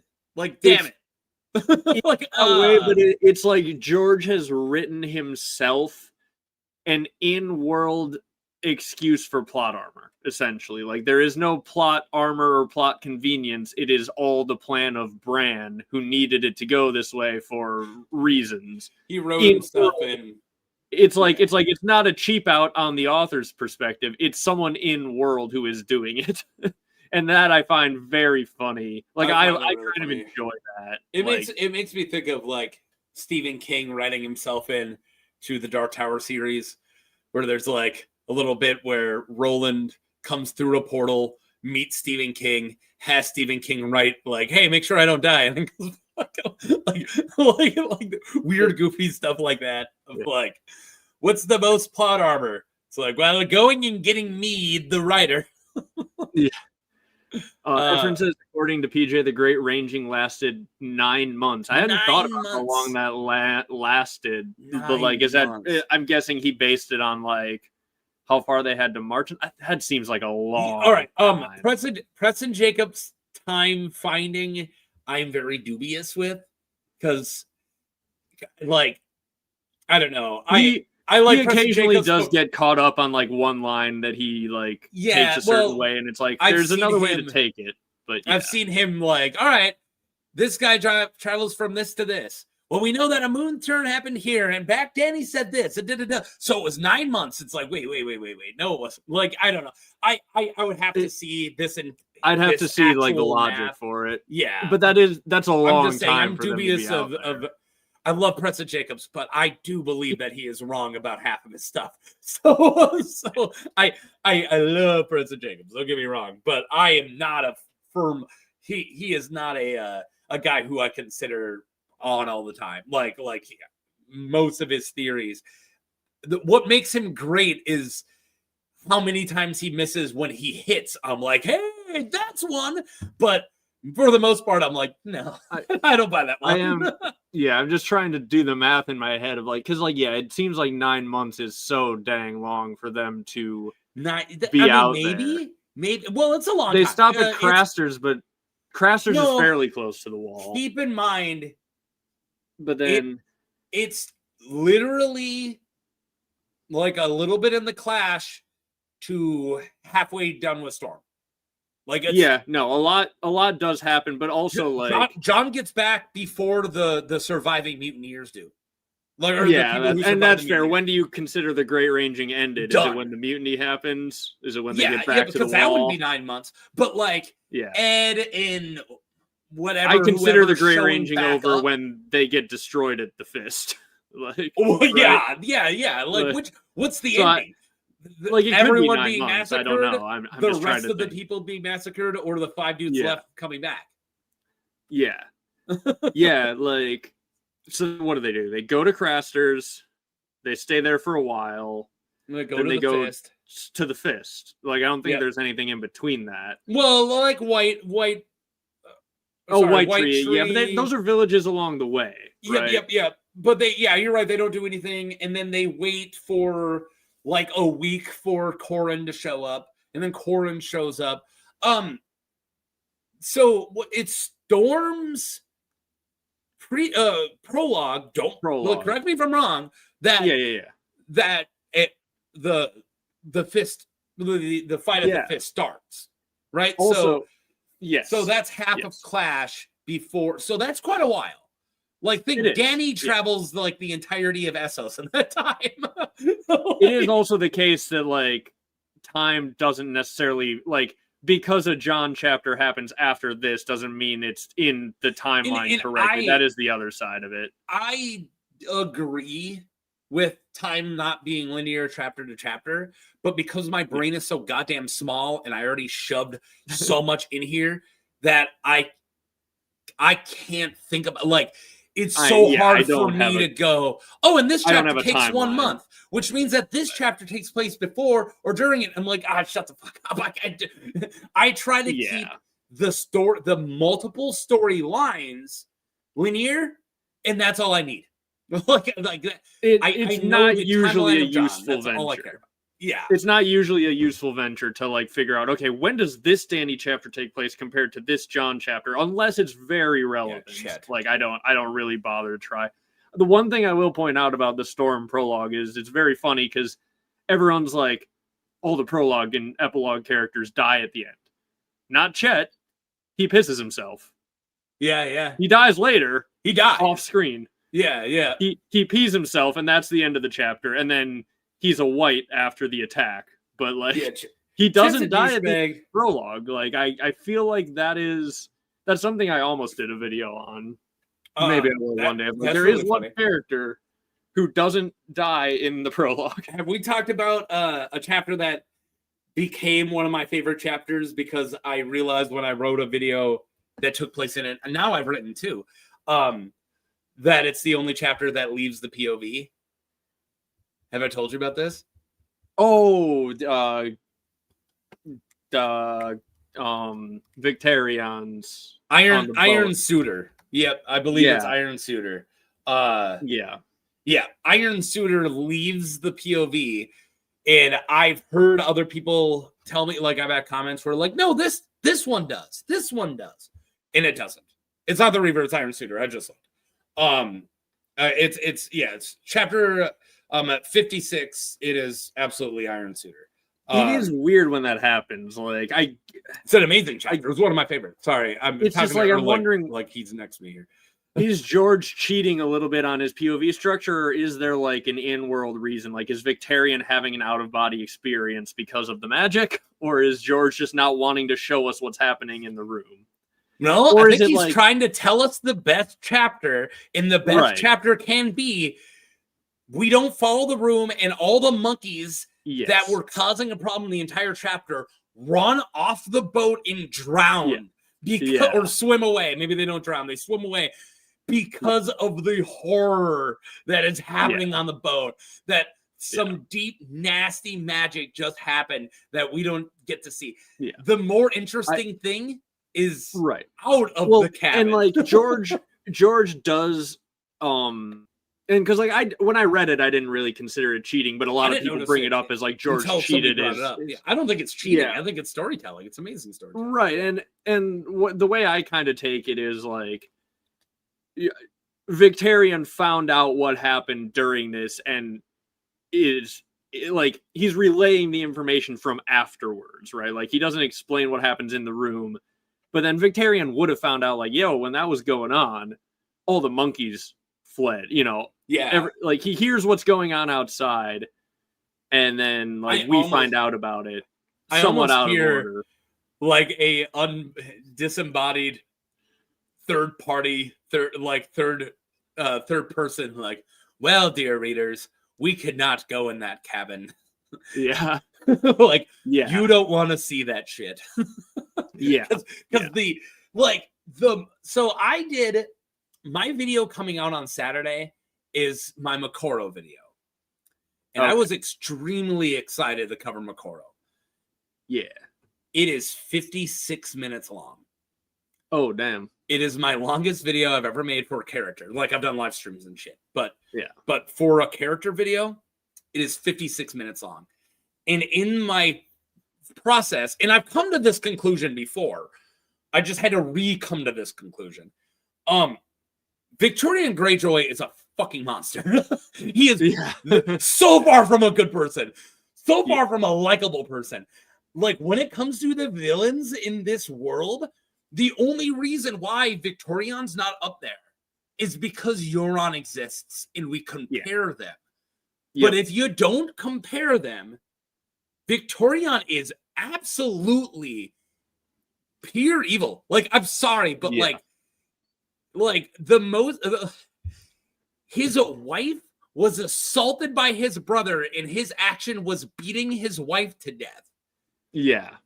Holy not shit. dealing with his brother. Yeah. Not at all. Going like, well, she shouldn't have been wearing that. Like, what the Right. fuck? Like, it's so insanely evil that but since Euron Greyjoy is literally a Lovecraftian Aldrich evil god, is the only reason why we in any way relate to Victorion as being a protagonist of some fucking sort. When he is not. He just isn't. He's a bad dude. Literally half of this 56-minute video is like, and then they find another ship, and then they murder everyone on it. And then they find another ship. And then he frees the bed slaves by giving them to his captains, which is not freeing bed slaves. Right. And then he saves 7 of them, and then he checks them all out because we get 7 descriptions of 7 pairs of breasts, which just means Victorian's checking them out. And then he lights them on fire for the Red God. Yeah. Cool. This is a good guy? No, it is not. Yeah. Yeah, no, he's just insane in a way that's fun to read about. I also remember in the same week that I'm doing Makoro, Tuesday was my Clegane video, was Clegane's Keep. I don't think the mountain is more evil, but I don't think he's less evil either. They're pretty close to me. But Victoria, He's less fun, but equally evil. Yeah, They do the maybe same I'll shit, put Victoria on like a slight level under, because what the mountain did to frickin' Elia Targaryen or Elia Martell. Yeah, but I feel like Victarion does that sort of stuff. Yeah, he does it too. Yeah, you're right. It's just like the mountain has migraines that are not interesting, and Victarion has insane thoughts that we're privy to that are interesting. That's the only difference. Yeah. Qyburn's evil too, but yeah, I'm not trying to compare, because like literally my thesis was, because I'm comparing, like, is why I didn't think Victorian is pure evil, because I'm comparing him, and we don't know. And the horrible thing about the mountain, or like, is that we don't know what he did to his own sister. Ned drops at the beginning of the book, because Ned's only in the beginning, that the mountain's about to be married to his third wife, and we don't know what happened to the first two. Like, the mountain has now murdered two of his wives, his dad, his sister, and the only person in his family he didn't murder, he horrifically maimed. Yeah, okay, maybe the mountain takes it, but even still, holy crap. Yeah. Like, that's just the serial killer, right? Like, he's just the serial killer. He's not anything else. He doesn't have an arc. No, right? And he also, he didn't need to become a demon either. Like, he didn't need to be zombified to be a demon. That's what I'm saying. Like, he's really pretty horrible. Yeah, assuming he's like in pain 24/7, it's like he's getting his like punishment basically. So, but so not a justification. I do not like. You can give me sympathy without giving me justifications. I'm saying. Yeah, no. I know you were assuming Robert Strong. I'm assuming his resurrected zombie form is him, like, just constantly in pain, unable to say anything about it. I thought you were saying because he already had headaches. No. I'm saying like, assuming Qyburn did something to him that is very uncomfortable, but kept him alive. Like, he's maybe getting a little bit of punishment for what he's done. Finally, hopefully. Well, his head was removed. I think he's still got his head. You don't think that skull is his skull? No, I think it was a dwarf skull, probably. Right, a dwarf skull is big, but it's not as big as the.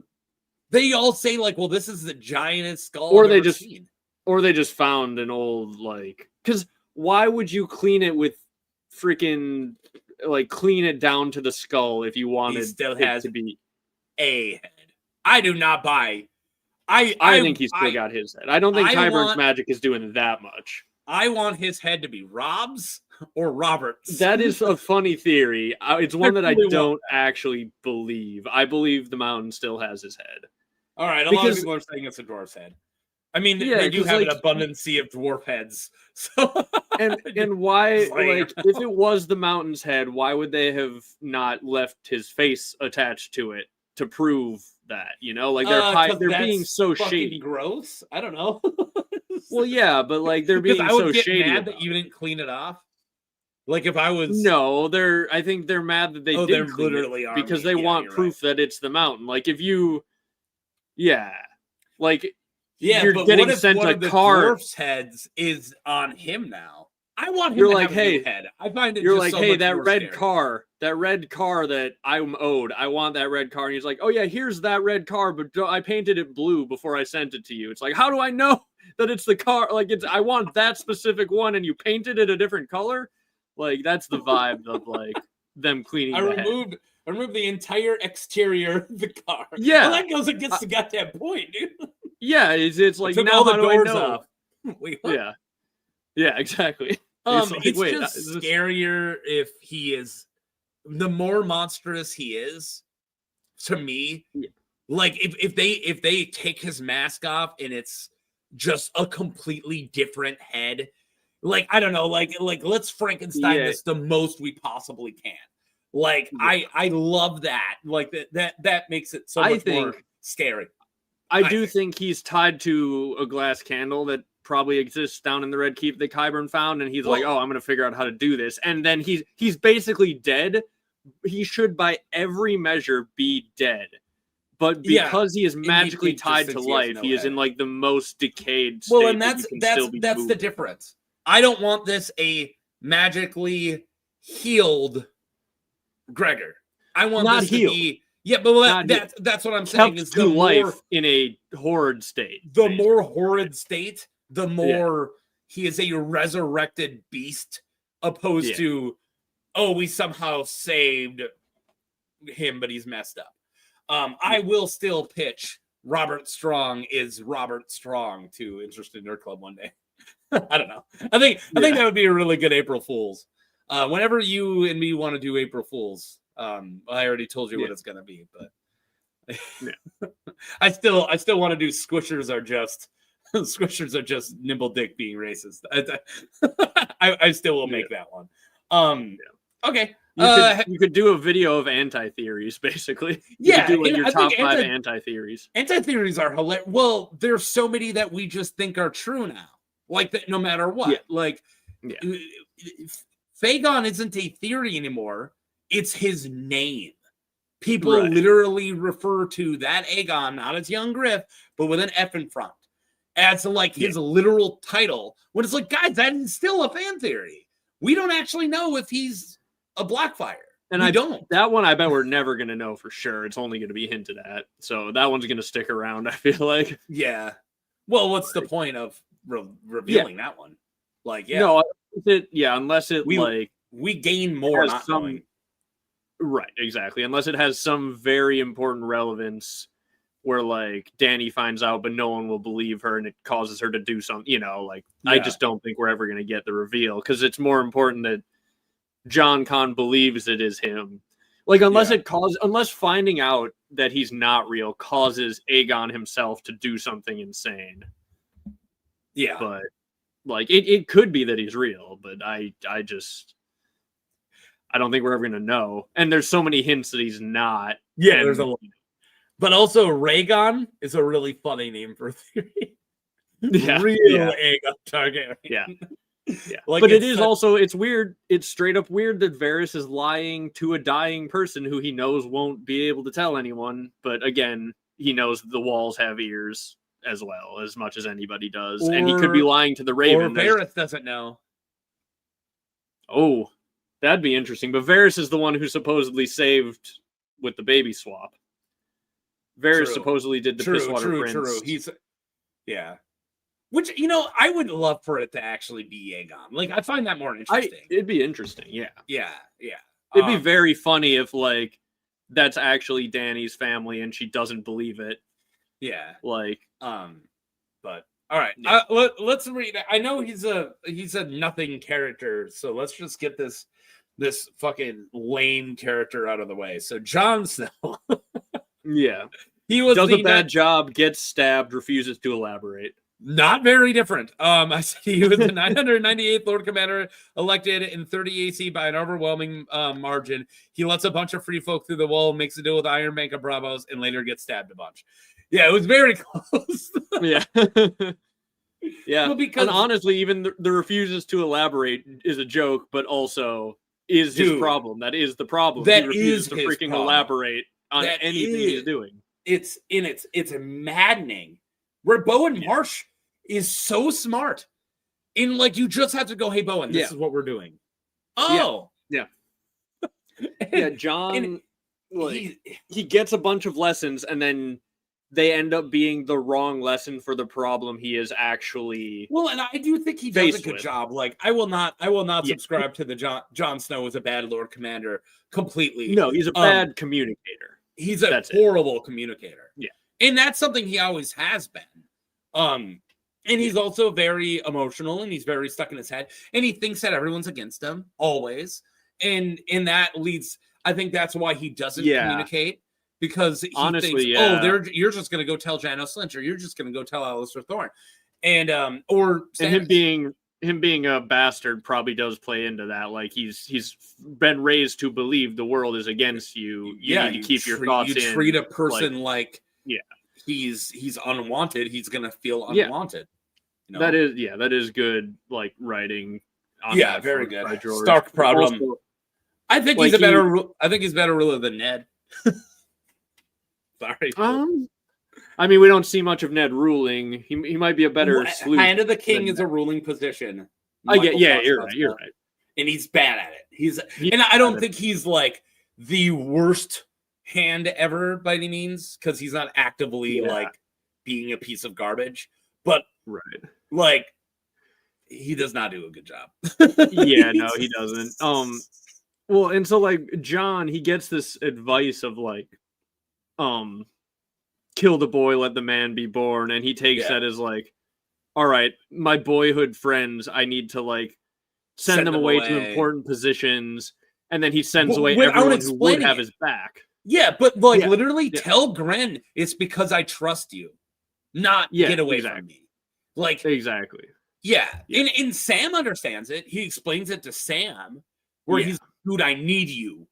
Like, I'm sending you away so you can come back and be in my corner. Like, I'm trying to play 40 chess here. And Sam goes, oh. But for a second, he's like, what are you doing? Yeah.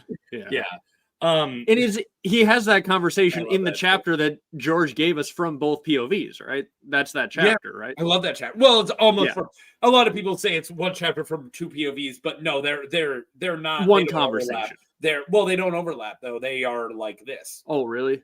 Okay. I'm pretty sure. They're literally like, I thought we got at least that conversation. Yes.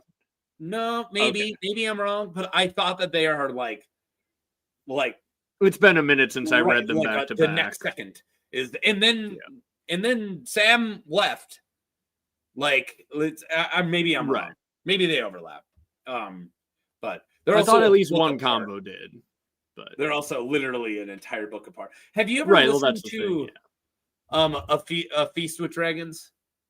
No, I've never done that order. It's good. Is it good? Okay. It's great. Yeah, I love it. I think it's a really cool way to listen to those two books. Like my third listen through, I did it that way, and it was a very rewarding way, and it helped me. I don't think you have this issue, but it helped me put the pieces, the puzzle together a lot more. My brain. I'm sure there's a lot of stuff I would notice if I did it that way that I haven't yet. Yeah. Well, I feel like like my understanding of the books the first time I went through them was like 1%. And I'm like, not even. Like, so many chapters are like, I'm like, well, I don't even know what happened in that chapter. Jon said a bunch of stuff. Moving on. No, same. Oh yeah, the first time through, it all goes over your head. It's just so dense. Where like there's literally chapters where I'm like, so he talked to Stannis or something? I don't know. And then I'm like, oh, that chapter's so. But I had to go through them 100 times. I'm sitting there like, I want to find out what the first time through. You're like, I want to find out what happens next with the big things, and so you're just ignoring these conversations. Like so much of Dany's Essos arc is still. She talked to Resnack and his Darzolorak about Myronese shit. You know, it's funny. I haven't done a good deep dive on the Myronese. I will actually, defend Dany's chapters. They're good. No. Hear me out. But I'm lying. I get what George is trying to do. I just don't care about them enough to dive into it. Shape paint is I love the shape paint. No, this is what my issue is why I don't cover as many characters from over there, which I do. I cover a lot. I think I absolutely cover a lot. But it's in our brain, they are small characters, and in our brain, like, because it's never been in the show or anything like that. Yeah. It's and also we try to simplify it in our heads because it was simplified in the show. But like anytime I've ever been like, hey, I'm gonna try to cover the shape paint, and then I type in like shape paint or Resnack or name one, right?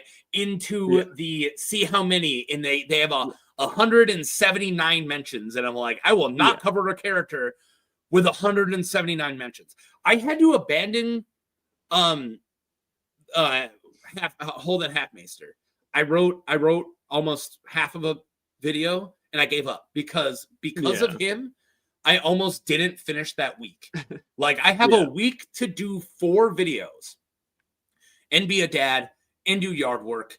I have a week off And in that week off, I have to do 8 shorts for 2 weeks of shorts and then 2 weeks of videos, which is 4 videos.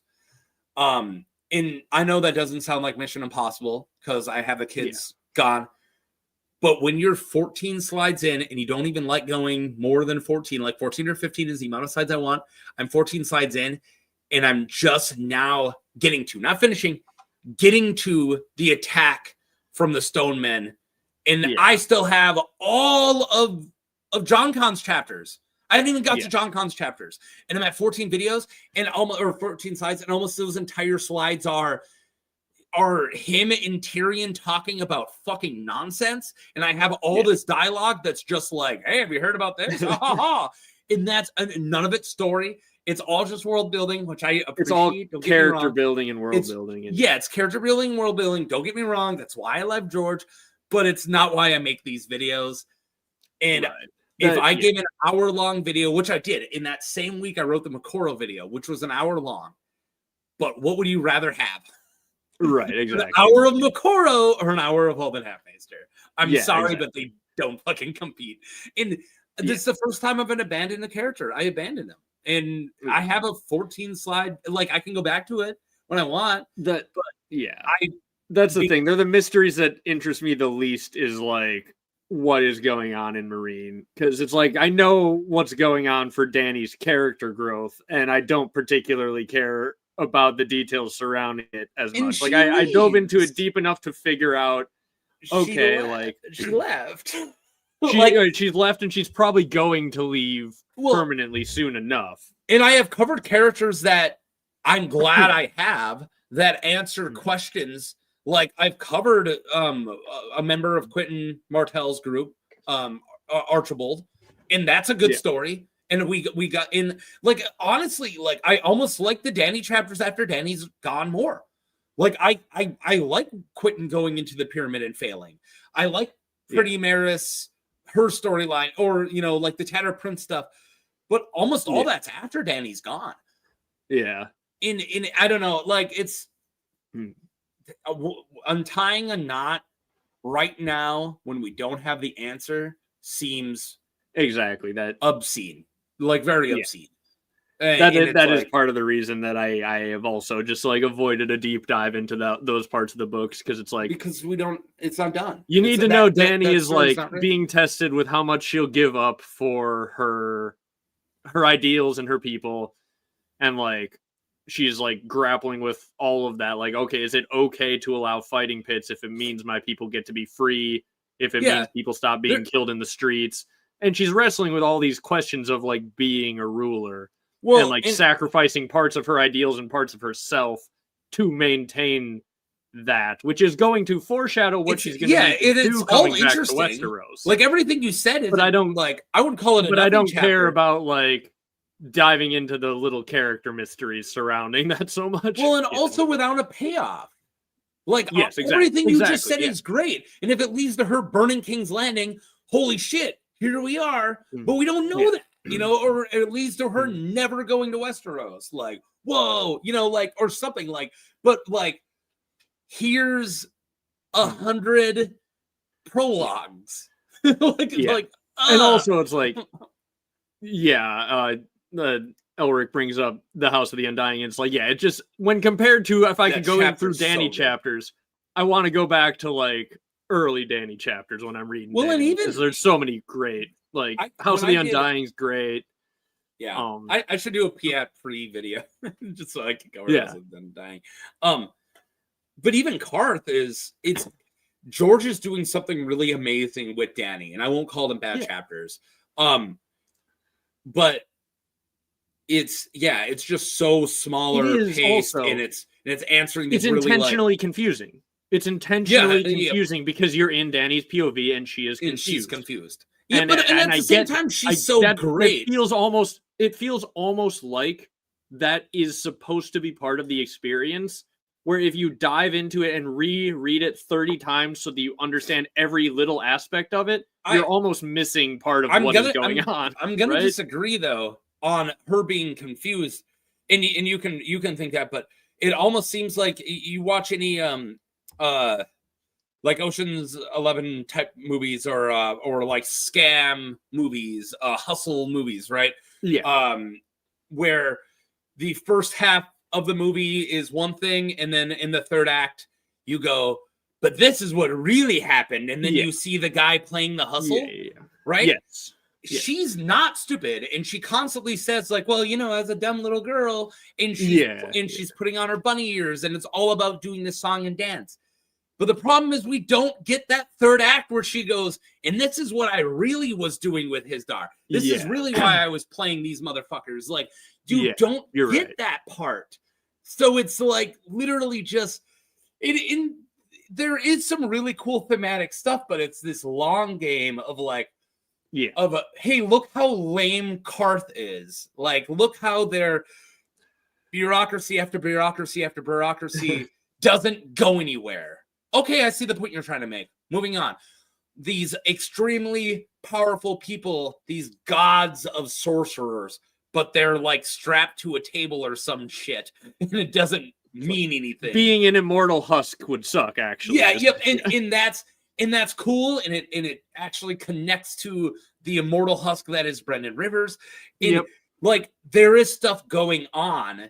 But I really feel like, I will never, no pun intended, talk shit about Danny's last chapter because I think it's better than a lot of people. It's just not a good ending right now. And that's not what I want in Danny's last chapter. And he didn't write it as an ending, and it's not supposed to be an ending. Yeah.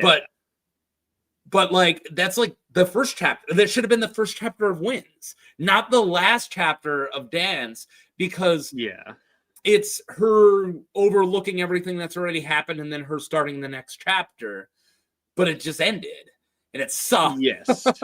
So I don't ever want to say Danny sucks. Sorry. I think it is a good teaser in that way of like, she's being told by trippy visions in the grass to embrace fire and blood. And assuming she gets on the road and starts doing that, it's like, oh damn. Like, I think it sets up, It does set up very well in compares, I think, with Jon, who we were just doing a slide about. Yeah. Where, like, at the end of Danny's story, she's been pushed to her limit, and she's being told by trippy visions in the grass to embrace fire and blood. At the end of Jon's story, he's been being tempted by this weird magical power the whole time of Mel. He gets the pink letter. He finally hits his breaking point. He's like, I need to go talk to Melisandre. I'm going south. Here's what's going on. Then he gets all stabbed, and Danny shits her guts out. And it's a football joke. Yeah. And assuming Danny stops shitting her guts out and goes and does the fire and blood thing, and assuming Jon is resurrected and goes and does the magic thing, they're both going down a dark path that was set off by their last chapter, and they're going to mirror each other in the next book. But like, if we don't get that next book, but yeah. If it's a dark path. And that's another thing. I think they're going to go down a dark path and then maybe realize the problems with that as well, right? I think that's kind of... Yeah.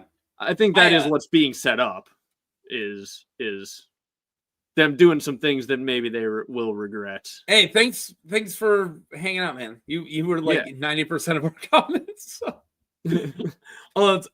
It's also really sad that it's like, hey, we should probably go, and it's like we finally have a lot of people watching. And there's like a good hour there where no one could comment. God damn, that's like one of the biggest. We were getting pushed to 7-year-olds because it was made for kids. Oh, that was literally one of the worst. I think one of the worst mistakes.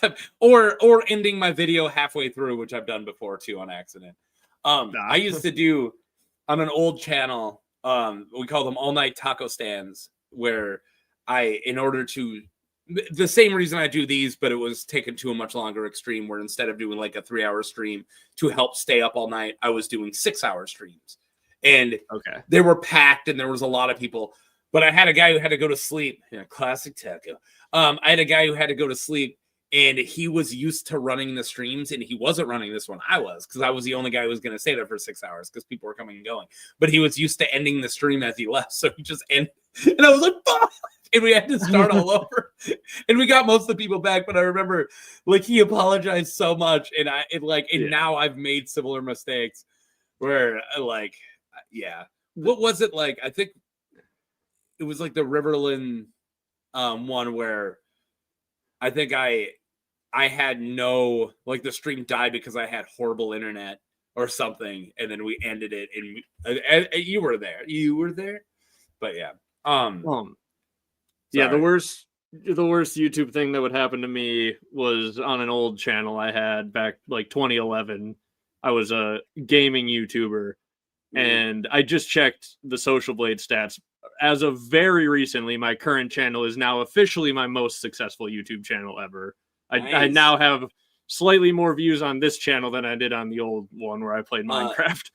But That's why.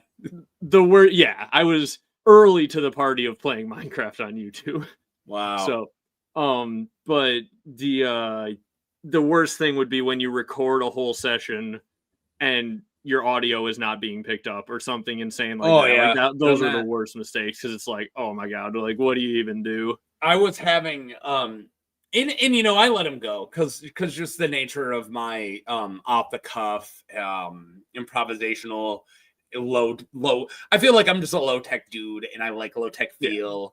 And I, you know, either you get it or you don't get it. And there's people like I know my channel would be bigger if I edited stuff and made things polished and cared about my microphone and all this stuff. And you know, I just don't. And you know, I'm taking the hits. I understand that I would be better if I cared more, but I just don't.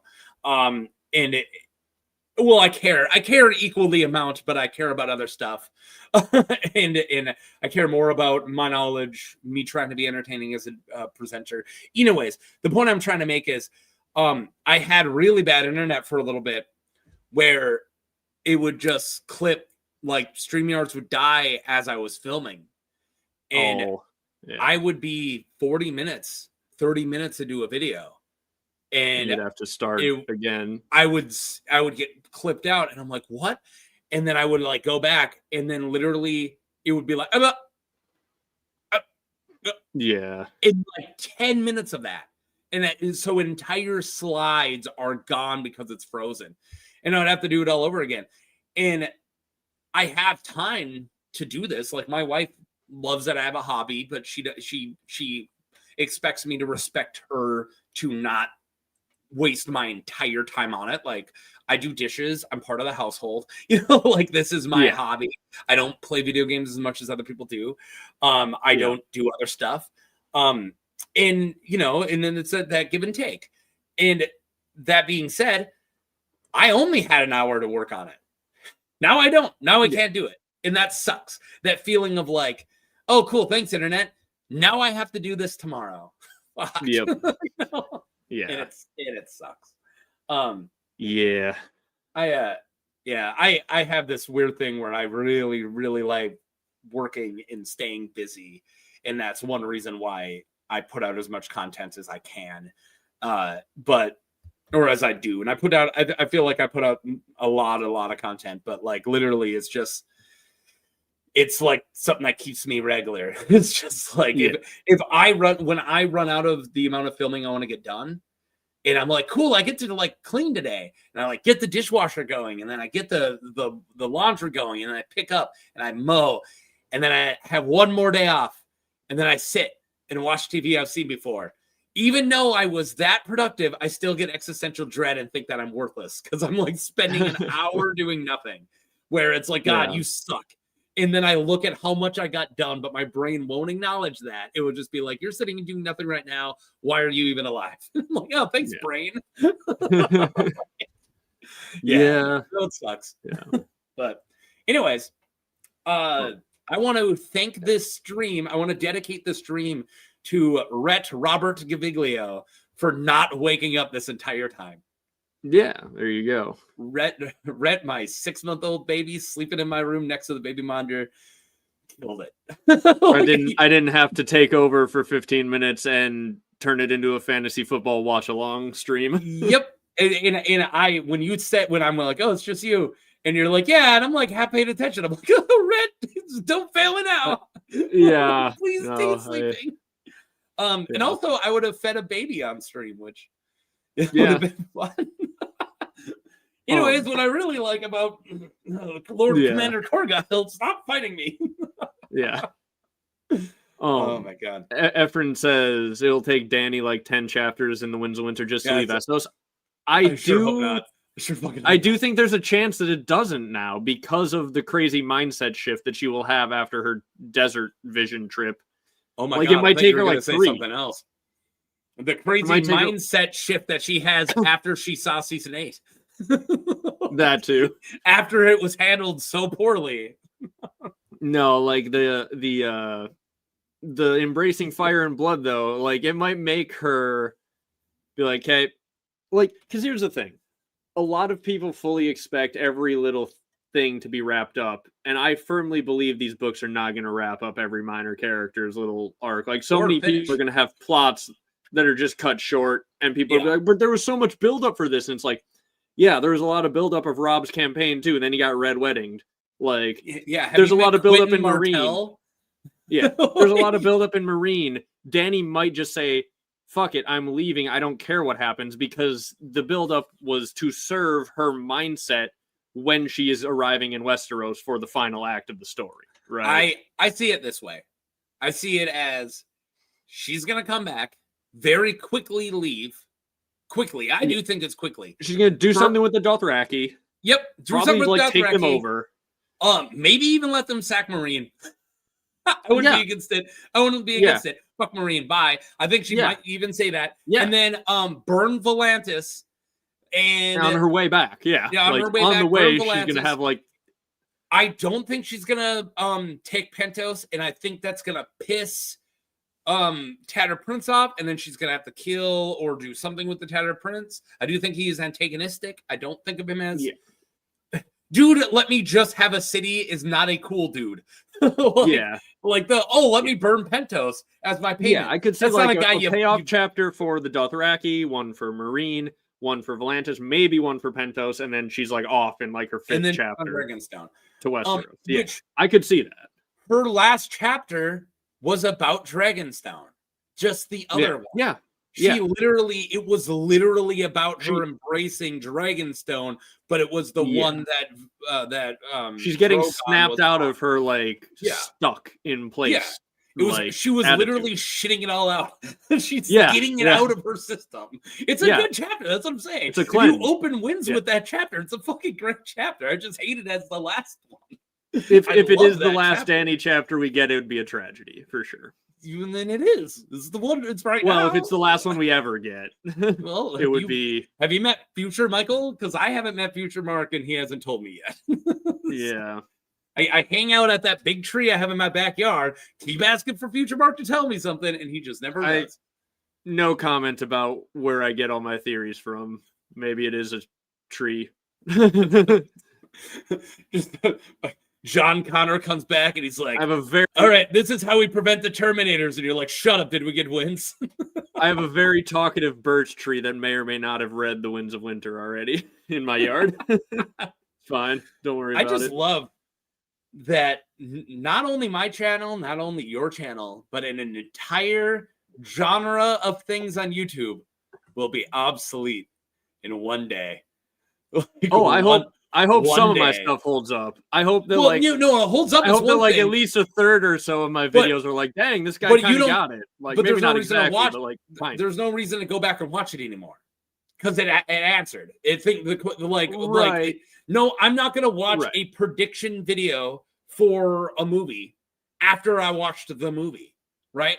Like, I do kind of try to tie enough like analysis of why things are happening in where like I hope that after Winds comes out, the things that I get right, people will be able to like look back on it as like analysis of the series. That will pay off for the people who watched your video, not for the people in the future who already know though. I'm gonna make an analogy that doesn't work for you, but it'll still work. Let's say I was making a WrestleMania 43 prediction video. Right? And let's say I got every prediction right. It paid off. I got every prediction right. But after WrestleMania 43, there was no reason for you to go back and watch a WrestleMania 43 prediction video. You watched the fucking WrestleMania.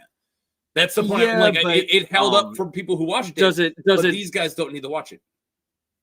But like you still go back and watch analysis of completed stories as well. Like you don't really watch, after it was completed. Maybe. Right. I don't know. Right. I feel like most of it will be less watchable for sure, but we'll have new things to talk about. We have our channels won't die. Don't get me wrong, the entire genre isn't dead after wins. That's not what I was trying to say, and I don't think that's no.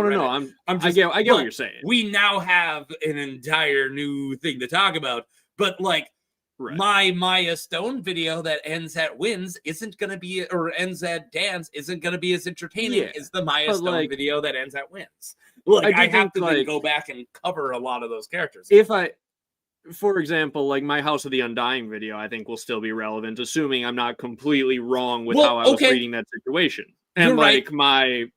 You're right about Raven, if I'm close to right on what Blood Raven's up to, my video on Blood Raven still contains a bunch of analysis that people will be like, "Oh, this guy put it together before we had wins," and like it'll maybe change like a little bit, but like if the things I end up being right about will still be somewhat watchable. The things I'm wrong about will be watchable for the memes. Videos that we made about look how wrong this guy was. Videos we made about stories that ended already. Like I don't know, a character who I've covered many characters who have died. My whatever video, I can't believe I can't pull one right now. Will still be relevant because he didn't have any chapters in wins. Nimble Dick will still be relevant. Nimble Dick is. I made a joke on my Cotter Pike. Please, if you're still watching this and you haven't seen my Cotter Pike video, I really wish it did better because it was so fucking good. But I now have a new love for Cotter Pike. But anyways, I made a joke on my Cotter Pike video that like, man, I really liked covering this character, and I waited a really long time because I didn't want to cover all the characters that I loved right away. That I wanted to save some for later, and I still have saved some. You know, like I didn't cover Lynn Corbray in my third video. I waited like 2 years in. You know, like why cover? But I said, but if I had to do it again, if all my catalog was gone, and he said, Taco, you get 20 videos, and I'm like, oh, I only have 20. Well, then I'm covering Cotter Pike, and then Improv came out and said, and then one of them would be Cotter Pike, and then I would have 19 Nimble Dicks. Oh, which is too far off. Yeah, Efren in the chat says Maya Stone again video. Yeah. That made me have the thought of like after Wins comes out, what if you just did Maya Stone 2 Electric Boogaloo, but then you did like I would definitely do sequel. I would definitely do sequel names. You just do 400 videos, every character named 2 Electric Boogaloo for every single one. like you just. I think you would have to go with. I mean, you shouldn't actually do that, but it would be. You do a Maya Stone 2 Electric Boogaloo, and then you're gonna do Miranda Roy Strikes Back. Like you have to use the other ones. Yeah. No, I was just thinking like if you did literally every single character named 2 Electric Boogaloo, it would be. That's like it's one of those jokes that's not that funny, but then the more you make it, it gets funny for a minute, and then eventually you make it too much that it's no longer funny. It's like when Family Guy cuts away to Conway Twitty, but it's an entire Conway Twitty song, and at some point it gets fucking hilarious. And it stops being funny and then becomes funny again. But I want you to know, I already did that. I named every single video, Let's Talk About Blank. So I already made a not funny fucking joke. Yeah. I've had the comment twice, exactly the same, 2 different people a year apart, that says, let's talk about your horrible named channel. Said the same person, and I was like, God damn it. Like, can I go back same on person? No, it wasn't the same person. Yeah, okay. Completely different person. But I finally once somebody said, what a funny and innovative name for your channel. And they might have been sarcastic, but because I've been burned before, I'm like, I'll take it. I'll take it as it's a good name. Thank you. I mean, I think Michael Talks About Stuff's a great, like that was probably the other one. Is Taco Talks About Stuff would be, But when your name is Taco, it just makes sense to make it a pun. It's easy. I remember when I was one of like 6 guys running a channel, and they hated that my name worked all the time. Where it's like, hey, what should our new podcast be? And I'm like, Taco Talks. They're like, hey, that's the best one, but fuck you. You're not the only guy here. Yeah. But I'm like, but I have the best nickname. You guys got a brand better. Food. Yeah. Well, half of us were named after food. I don't know if you ever met Soda, but I've had him on streams before. Yeah. But like Taco, I was on Soda. one with him, at least, I think. Yeah, probably. And I've had Dave on a couple. Those are the only guys who have made it, who I've worked with since from that dead channel. But yeah, probably would have had Ben on. Well, I had them on my channel before I was doing this Talk About Some Fire stuff. I had a lot, like when I was still doing other random shit. I had all those guys back on. But yeah. I was gonna say something really sad. I would have Ben on, but Ben passed away. But yeah, Ben was awesome. Anyways, dude, we made it 3 hours and 30 minutes, and I did not feel good energy at the beginning of the stream for multiple reasons. And I was like, this isn't going to be a good stream. And I feel like we pulled it out of the weeds and we got back. And the nice thing is people who watch it back later will be able to comment the whole time. Yeah. They're going to be like, how come no one's commenting? Well, I'm going to take the screenshot of the analytics of viewers go, yeah. Were the two people one of them you? Yeah, probably. Yeah, one wasn't me. I don't do that anymore. Okay. I had it in a new tab, and then I like refreshed because that's where I go to comment and chat or whatever. And then I like refresh and chat was just gone. I'm like, wait a minute now. There was a moment where we had two viewers, and okay, I was probably one of them. I was like watching, like, what are we doing? What's going on right now? And you're is like, everyone like, watching Thursday Night Football? Yeah. I was like, well, no, my thought was like, is it like is someone else streaming? I know that New York Comic-Con's going on, but I didn't think it would pull that much away. Yeah, not everyone can be at Comic-Con. Does all my viewer base live in New York? Well, a lot of our fandom's there, like which we already know. We named two people. But yeah. All right, let's get out of here. Thank you so much for everyone who watched. Just I kept refreshing. Like, what the heck? Thank you. So Jeremy was the other one. Thank you, Jeremy, who stayed during that little dark hour. Sorry to everybody else who couldn't find the stream. I'm glad everyone found it really quickly. The number came up really fast, like right after we fixed it. So I want to know your guys' stories of like, dude, I was looking for it. I bet it didn't get recommended to your average. And I bet it probably fell off the subscribers too. Like, I bet it was gone. Right, that's what I'm saying. Like the subscribers like probably weren't getting recommended it because they're not children. Also, we now have a YouTube for Maeve, so I don't have to keep ruining my algorithm, and I'm not even going to go to it because you can't even search on it. It's literally it's a YouTube for just her. Yeah. Like, we made a kids one. I can't even like, all right, you want to watch Blippi? I can't even search for Blippi. Like, it's like so nerfed where it's like, all right, we'll keep watching Blippi on my channel. I have one last YouTube related thing to say. So have you noticed how on the homepage now, if you scroll down a little ways, it'll say, ask for videos any way you like, beta. And then it's like the suggestions are just random stuff. But it's like, tell me about the different type of cacti. I'm in the mood for some adventure. I'd like to see videos about traditional crafts. Teach me about minimalism, which are just all random like suggestions. Because those aren't things that I would look up. But like my point is, it says this is a beta of asking for videos in your own words. Hey, YouTube. You used to have that. It was called the search bar. That's what you did in the search bar. And then you guys killed the search bar by like giving you 4 results. And then you don't get any more than like 4 results. Does anyone know like what did they just reinvent the search bar in beta? Yeah, they did. And it's horrible. Like, I don't understand.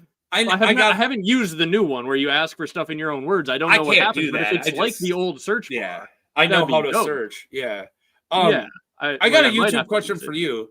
I know that you don't live in your analytics like I do. I don't think, right? You don't check. Not usually. I don't check them as much as I used to. I used to check them a lot. I don't. It's like it's my nervous. I pick up. I click. That's what I click. Yeah. Like I don't go anywhere else. I check my analytics. And there's a couple times where there's like I'll go like 4 or 5 hours or half a day, but that's like very rare. Or when I'm at work. And it's rare at work too. But anyways, comments now. They no longer have newest. It's relevant or I newest. noticed that. But not I only noticed that, recently. but I'm losing all my. I can't even find them. Like even I when I know click it's newest. annoying. So It's annoying. I'll watch. I don't watch my YouTube on something to talk about is my channel. But what I consume YouTube on is Taco, right? Like it's a completely different guy. I've I have a commented different as channel Taco. that I You've seen it. watch YouTube from. Yep, for the most and I have part, yeah. YouTube Premium on that channel, so that's what I watch. Yeah. And then I didn't want my channel I use to be my channel. So that being said, I can click my videos and it's like you've had 10 comments. I'm like, oh, cool. So I'm going to click my video and I'm going to go through the comments and I see that I, as something to talk about, hasn't seen them. And I'm like, oh, cool. Pause, flip over to my analytics, click comments, go to new. None of them come up. And they never have. I now have to sign out of my YouTube on YouTube, not on analytics, but on YouTube, and then go to something to talk about YouTube, and then click my own videos and watch them and to look at comments and comment. Yep. What the hell? It's so It annoying. sucks. So I have the YouTube Studio app, which is what I usually will check with. And that's it's like I lived on that app, and it's like going to crap. It used to be, for like viewers just who care, it used to be that it would, your most recent 3 comments would show in the homepage of that, and then you could click to get all of the comments, and then you get in them order all that they come in. Yep. So it used to be the case that when I was constantly checking my analytics, I would see every comment as it comes in, and a lot of times I'm like at work and I just check it quick, so I wasn't like going to respond or type out a whole actual response to a lot of comments. I'm sorry, guys, I love you all, but like when I would post a video, go to work, and then check, and it's like there's 50 comments. It's like, okay, I will try to do some like of those Q&As are novels, and I don't want to talk crap about our viewers. No. You guys kick butt, but like, and I try to read I'm like, them I can't read that novel right now. I screenshot a lot of the long ones so I can read them later, but like, I do try to read them all, but like reading them and then like putting Also enough thought in to respond to all of them are 2 very different levels of time commitment. But so like that's why I'll like, if I get a comment a bunch of times, I'll reference it in a video later, or if like I get a particularly like relevant comment I want to respond to, a lot of times later on, I'll reference it in a video, but whatever. But like now, over the last couple weeks, they don't come in order, and it will show me the same 3 freaking comments for like 3 days. Forever. Yeah. When I'm getting annoying new comments, they don't show up there. And it's what Taco's saying, and it's so annoying. Like I now am actually full on missing comments. that are coming in. And I hope they fix that soon. Especially I do. Like they need. They need to. I'm doing a tournament right now, which means that comments is what I'm living in. Yeah. That tournament is the comment section. It's the poll in the comment section. It has nothing to do with videos or anything. So if I can't even see the comments, like what the fuck? Like and it sucks because I've now been, like I said, this is like very much green room talk. I'm sure, hopefully it was interesting. Well, but people will know why we don't see their comments. Why we're not seeing comments. This is something that's good to get out. Then it's good that we got it out. You're right. But let's go, because we made it this far without Baby Rat waking up, and Baby Rat's gonna wake up at some point. I know. I do got to get to bed here too. So all right, cool. You don't want to stick around and hang out? All right, I'm kidding. I was up early. I'm gonna be falling asleep soon. So dude, I got you for 3 hours and 40 minutes, and if I am stuck with only one person on the stream, you're in the short list. No offense to all my other guests, but you're in the short list of somebody. It's like has that knowledge, has that back and forth, that I'm glad it was you. But I'm gonna go before I then insult one of my people I normally have on. Thank you guys for watching. Michael, do you have anything that you're working on right now you're planning on getting out? I don't have any in the works right now. I put out a video recently about Benjin, a video about skin walkers and skin changers, and like. Are you gonna do a reaction or a video? If I have time tomorrow, I might do a stream for like an hour where I talk about Dunk and Egg and watch the trailer for the first time live. But I will just be watching it and reacting. But I probably won't have time if I had to bet, but I might. Okay. I have, like I said, let me look. I don't want to get things wrong here. I did like I learned. I'm gonna make this really quick. I learned that people pay more attention to my order than I ever thought because I put it out at like the beginning of the year. Somebody noticed I skipped Holden Halfmaster. I got a comment like, "Hey man, you missed the video," and I'm like, "What? You noticed? I didn't think anyone was paying attention. I thought I could do whatever I want, man." But no, people noticed, dude. I got my Makoro video on Saturday, which I'm really excited for, and then I got my next 2 weeks. That's not changing. I'll tell you guys what's going on.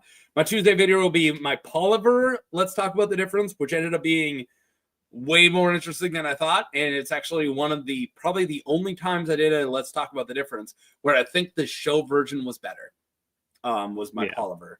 Only because that chicken scene is better than the scene in the book. Yeah. It just is. I'm sorry. That makes sense. Yeah. And then Elfin Crow Killer.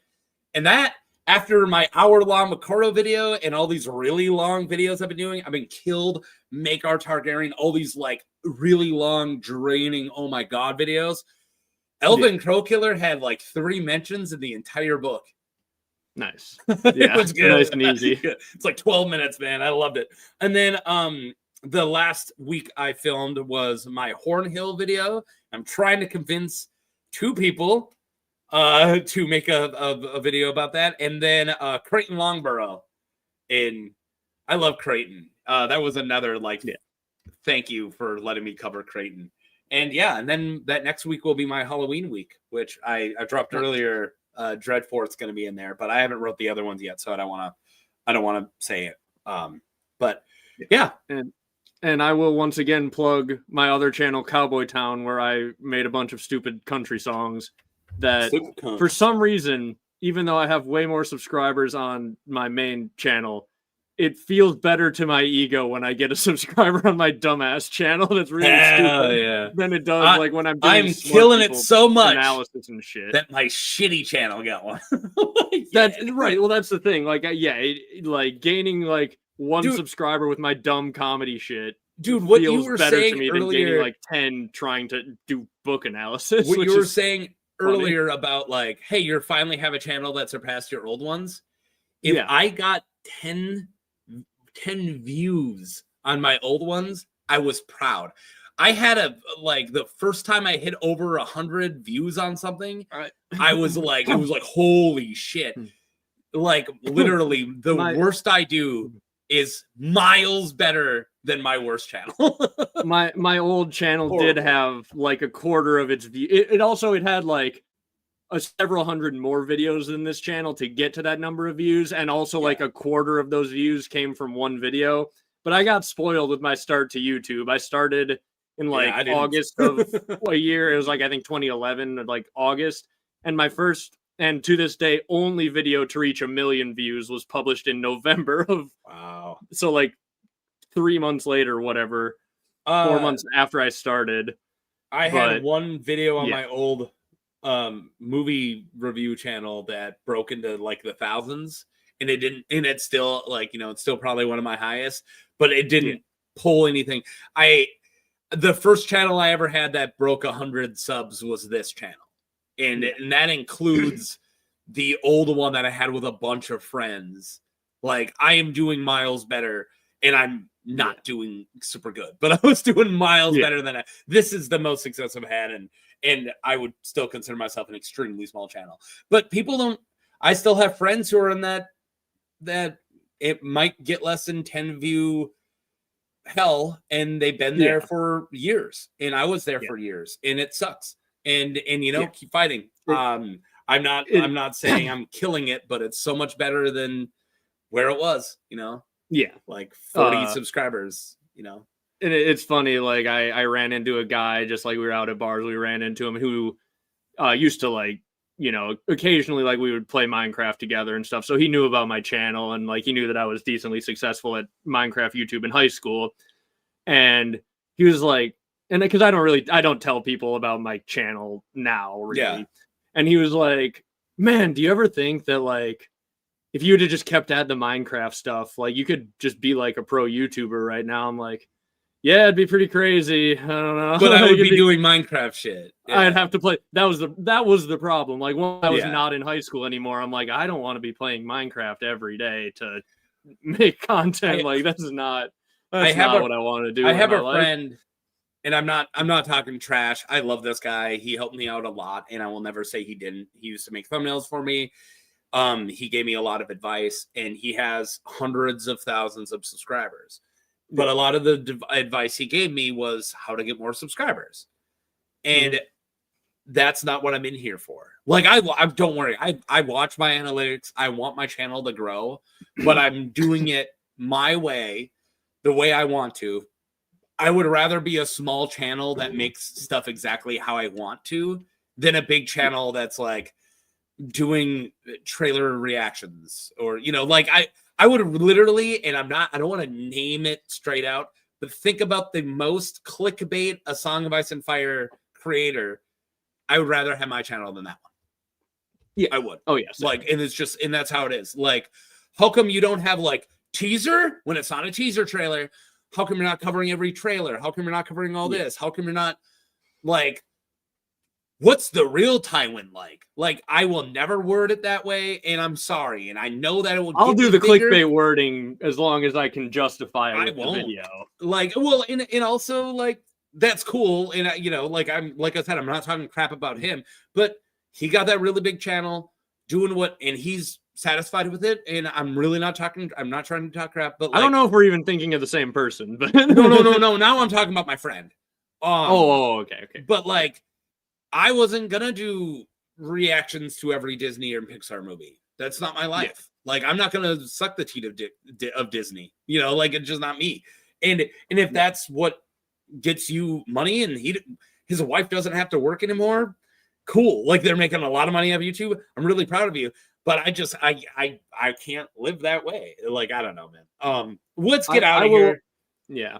I was gonna say I will only clickbait as well as I think the video can. Like, if you watch the video, you'll be like, "Oh, it did actually live up." You to did what the answer it, title but was. like, yeah, I made a short for I can't remember the dude's name at the top of my head, but he was the Valyrian dragon rider, dragon lord, who was in Korhor when it happened, and he moved over. Something with an A. Or Arion. Yeah, sure. And then but it was like the Emperor Valyria. Yeah, that was how that other clickbait guy, like the final Emperor Valyria. I'm like, he fucking wasn't that. That's not. So I named it Arion or whatever his name is. Yeah, I played as him once in Crusader Kings. I'm pretty sure that was his name. But yeah, I don't remember. So funny. Yeah. But like, I don't like what the truth about Horn Hill.